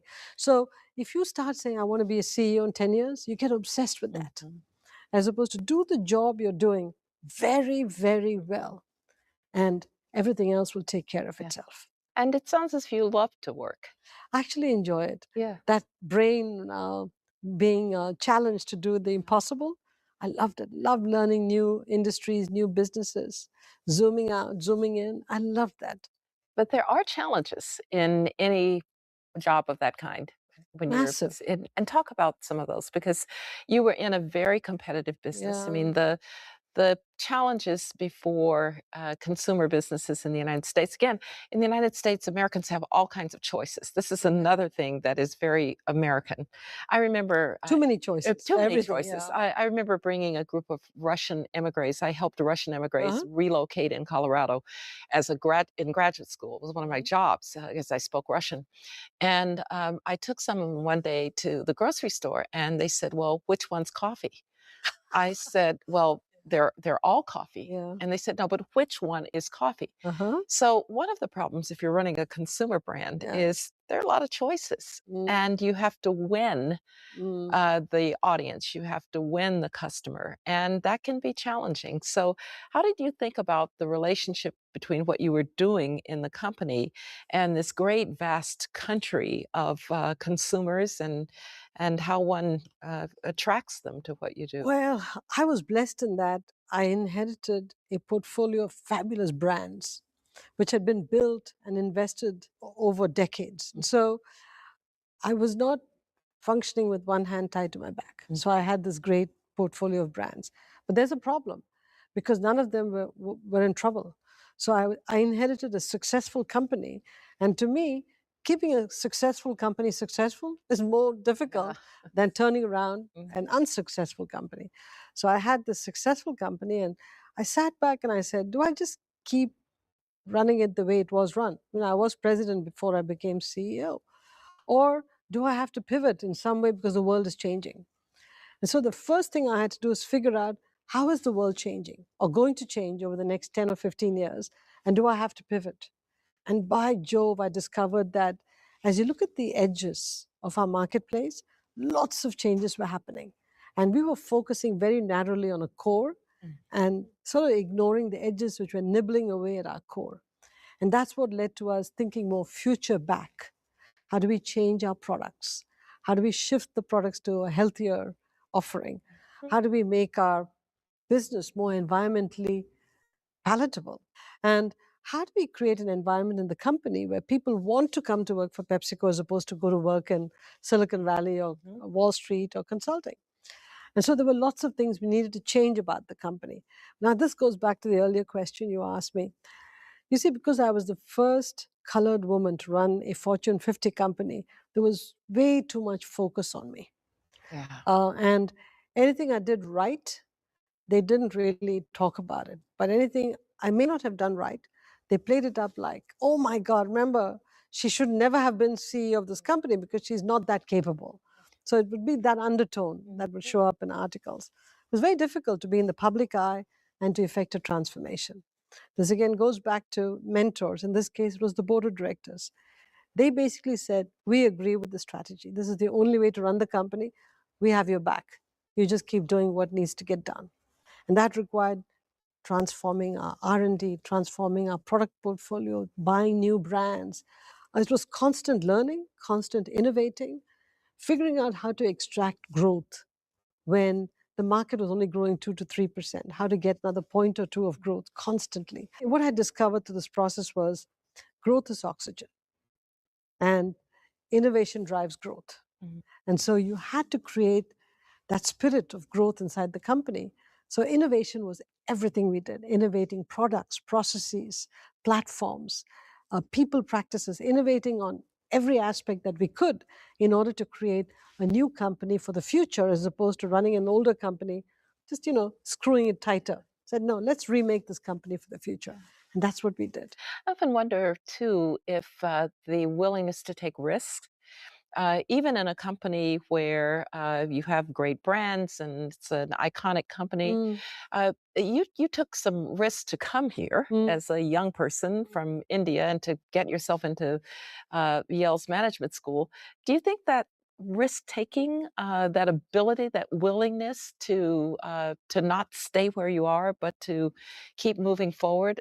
It seems to be sometimes it's not just an American thing, but you see it a lot in America, and it maybe was one of the things that attracted you to the Yeah. United States, that word of mouth that your friends were giving you about what meant here. Did you ever have to draw on that as you were moving It's through? interesting. More than the risk, it's the immigrant fear. We all have an immigrant fear, as a first generation immigrant, that you might fail and you'll bring so many people shame because you failed. In my case, I didn't want to let women down, women of color down, immigrants down, Indians down, my family down. I mean, everybody was looking at me saying, I hope she succeeds. So in my case, I was taking huge risks, but I also knew there was a lot on my shoulder. And so I had that immigrant fear in me that propelled me to do better and better all the time. You know, interestingly, Condi, that immigrant fear has not gone away even today. I still have it, which says, I've got to make sure that I do the right thing. I am a guest in the United States. They invited me in. I've got to live by the ideals of the country. I've got to prove to the country that they made the right bet on me. That's just me. I can't change that. I feel that way. In many ways, that was a positive propellant rather than a negative detractor for me. So I feel relieved that I had that driver in me all the time. Yeah. And so I took calculated risks, knowing that I might lose my job sometimes. But then we never lived high. We lived simply. And even if I'd lost my job, we could have lived on one salary, not an issue. So we both were very comfortable that the risks I was taking were calculated and it was worth fighting for. And that's what we did through our career. You know, it's the 250th anniversary of the United States, and people mistakenly say that's when our democracy was born. Well, actually, that was our revolution. Right, frankly, exactly right, because, yeah. But the Constitution, the institution that would be born later to protect those rights and to protect that that ability and that willingness to take risks. Do you ever reflect on that part of America, not just the kind of spirit and culture, but the institutions themselves, the way that we govern ourselves? And do you talk to your did you talk to your kids about it? Well, I've been reading books written on past presidents. David McCullough wrote some great books. Great books. I've read those, and I've read a lot about how people came over from Europe and then how they crossed the country, and they took massive risks. They gave their life. They built the infrastructure that we know today. A lot of them built the infrastructure that we know today. And I think waves of immigrants are coming now and building new infrastructure. It was a physical infrastructure then it's a software infrastructure, now it's a new kind of AI infrastructure. For all of these, different groups of immigrants are now helping lay the tracks for the new United States. But through it all, through all of these changes that happened in the country over time, I read about the leadership. I mean, when I read John Adams, the book about John Adams, and they were trying experiments in the country which had never been tried before, writing the Bill of Rights, writing a constitution. All of these are risky things to do, really, because you're asking a country to live by a code and a framework which the country never had before. And for all the supporters, you had detractors too. But those leaders had the courage to do this for the sake of the country. And to me, these founding fathers and the founding leaders had a sense of country that you don't see in too many countries. I wish many more countries had that deep sense of country that the founding framers had in this notion of the United States of America. Yeah, they were pretty remarkable. They were. Really were. And you grew up, of course, in a place which is a democracy, a place that has had, as a result of that, its trials and its tribulations, but also an interesting relationship with the United States itself. And I spent a lot of time on U.S.-Indian relations. I remember when President Bush said at one point, India is the largest democracy, and the United States is the oldest democracy, and therefore we should, in some ways, find ourselves natural partners, he said. Do you see that as someone who was born in one country, born in India, and has lived your life in another? Do you see those connections between the two? I don't know any other model but democracy. Okay, I didn't live in any oppressive regime. I grew up in young India that was just liberated from colonial rule, 350 years of colonial rule, because I was born 7 or 8 years after independence. So I was born into free India, a democratic India. And that's the only government model that I know, model of governance that I know, which is great. I think that the US and India are natural partners, should be natural partners, because India being the largest democracy today, population is the largest, with an incredible demographic dividend where 50% of the population is less than 35 years old, and the largest English-speaking population. Because when you have 1.4 billion people, even if 20% of them speak English, that's a large population, and the number is more than 20%. And so it's a country that is going to be pivotal for the future of the world, whether it's engineering graduates that come out, software people, people working in AI. Indians and the Indian diaspora are going to be contributing quite a lot. I think all countries go through ups and downs in their relationships over time, and it has to be reset every now and then. I just hope that whoever's in the leadership position in the United States walks a mile in the shoes of the leader of India. And I do hope the leader of India always walks a mile in the shoes of the leader of the United States, because each one has to look at each other's country through that lens. And before any action is taken, either way, out of pride or out of economic necessity, you just have to understand the other's point of view as opposed to immediately getting hurt, both sides. So I think it's a very, very important relationship for both countries, and I hope it stays that way. And I think to the extent that we remain in a geopolitical competition or race versus China, I think India becomes a very pivotal country, because you don't want that part of the world being taken over by China, which is a logical partner. I think given the bad neighborhood that India is in, it's critically important the United States protects India and allows democracy to thrive. Yes, because India and America are democracies, and you've never had to live in a country that was not democratic. I didn't have to live in a country that was not democratic. It is a place where you can try to be yourself. And one of the elements of it, and something I think that will ultimately be hard for China, is competition. Almost in every aspect, whether it's in sports or in the arts, or competition's a part of who we are, and it is awfully important, of course, in the business world. How do you think about yourself in that regard? Are you a competitive person? I have a feeling you are. Positively competitive. I'm not competitive where I want to kill others. I want to be competitive to move ahead and move my agenda forward. Let's talk a little bit about China and India, because I think, in that Asian context, very important. If you go to China, the competition is pretty aggressive inside China. Even in beverages, the number of Chinese brands that used to be on the shelf was fantastic. And so anybody who thinks there isn't competition in China is mistaken. There isn't hyper competition like you have in the United States. The US is the most hyper competitive environment. And that's what makes it so exciting. You could die faster if you didn't stay nimble and vigilant. But in China, it's still very, very competitive. And companies look to kill each other through technology, through the next offering. And that's why you see faster cycles of innovation in China. So China is actually, for a centrally planned country, a very exciting, competitive-ish market. Yeah, competitive and these days adversarial, which is a problem for. In a way, they're going to keep us on our toes. Yes, maybe they'll keep us on our toes. That's a great way to think about it, because they are very competitive. Yeah. But I want to go back to the India experience, because we, and India and China, we have lots and lots of students who wanted to study in China at Stanford, and who wanted to learn Mandarin. Chinese students too? Chinese students coming to the United States, and American students going to China. Not as many, because language is hard for Americans, but we did have lots and lots of students studying Mandarin. We've had far fewer students who have who've wanted to go to India, who've gone to India, and I've always thought that that was a missed opportunity because because India is such a dynamic and interesting society. You made a very good point.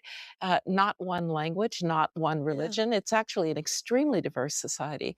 How would you tell American students you really ought to spend some time in India? I think the interesting thing about China is that it's relatively homogenous. Okay, there might be different versions of Chinese, but it's a relatively homogenous country. As a visitor, going there and spending some time, it's easier to do that in China than it is in India. India is a chaotic country. The beauty of India lies in its chaos, absolute chaos. And if you are familiar with India, you've traveled in India before, and you like that chaos all around you, you go back. It's like a drug. You get addicted to it. But if you like order, if you like, clean living, India is going to be impossible to take. When you see cows on the road along with the cars, you go, what the hell is going on here? Hey, we know how to dodge the cows and keep going, okay? That's life in India. I think Indians have a, hey, this too shall pass, maybe India will develop some more, but all of these cows on the road are part of life. We just take it for granted. We're very spoiled in the United States. That's another thing I tell my kids. Look at our environment. Look at the orderliness that exists here. In spite of people critiquing ourselves, don't. We have it so good here. Our stores are open 24/7. No other country in the world is it open 24/7. Our malls are open 7 days a week.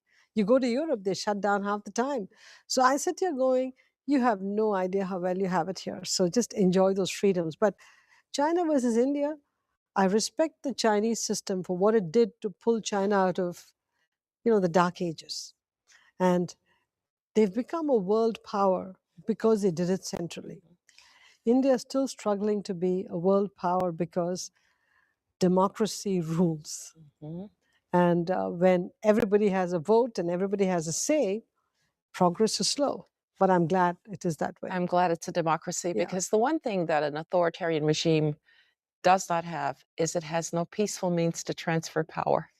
True. And that has been for autocrats a fatal flaw many, many times in history. Whereas democracies, as messy as they are, and they are messy and cacophonous, even American democracy is cacophonous, we know that at some point we can say we don't want them, we want someone else. Somebody told me a very interesting observation. They said, if you go to any town in the United States, there's always a courthouse. Yeah, that's right. Okay, you go to any town in India, decent sized town, there's always a courthouse. There are no courthouses in China because the government is your rule maker and your decider. And so that's where it becomes problematic. And that separation, the fact that we have a judiciary that's so visible, is what gives people comfort that they have a right in the country. And as we've seen, a willingness to use it. Oh, totally, yes, right. absolutely. Yes, absolutely. But there's another side of America that I'd like to spend just a couple of minutes on. And that's something that you, particularly since you stepped down as CEO of PepsiCo, you've been very involved in what we would call civil society, the arts. You're on the board of Memorial Sloan Kettering. When de Tocqueville came to the United States in 1835 to understand what these Americans were like, he said that one of the things was puzzling were these voluntary associations where Americans got together just to do good. And we have a lot of them. And people give of their time, as you do. How do you think about that part of who we are, the philanthropic side, the willingness to give a hand up to those who don't quite have enough? How do you think about that? My observation from all the towns I've lived in, and I've lived in Illinois and I've lived here in the East Coast, there's an incredible sense of town, community, your neighborhood, your state, and then the country. There's an incredible pride and ownership. The way people band together to solve a local issue is unbelievable.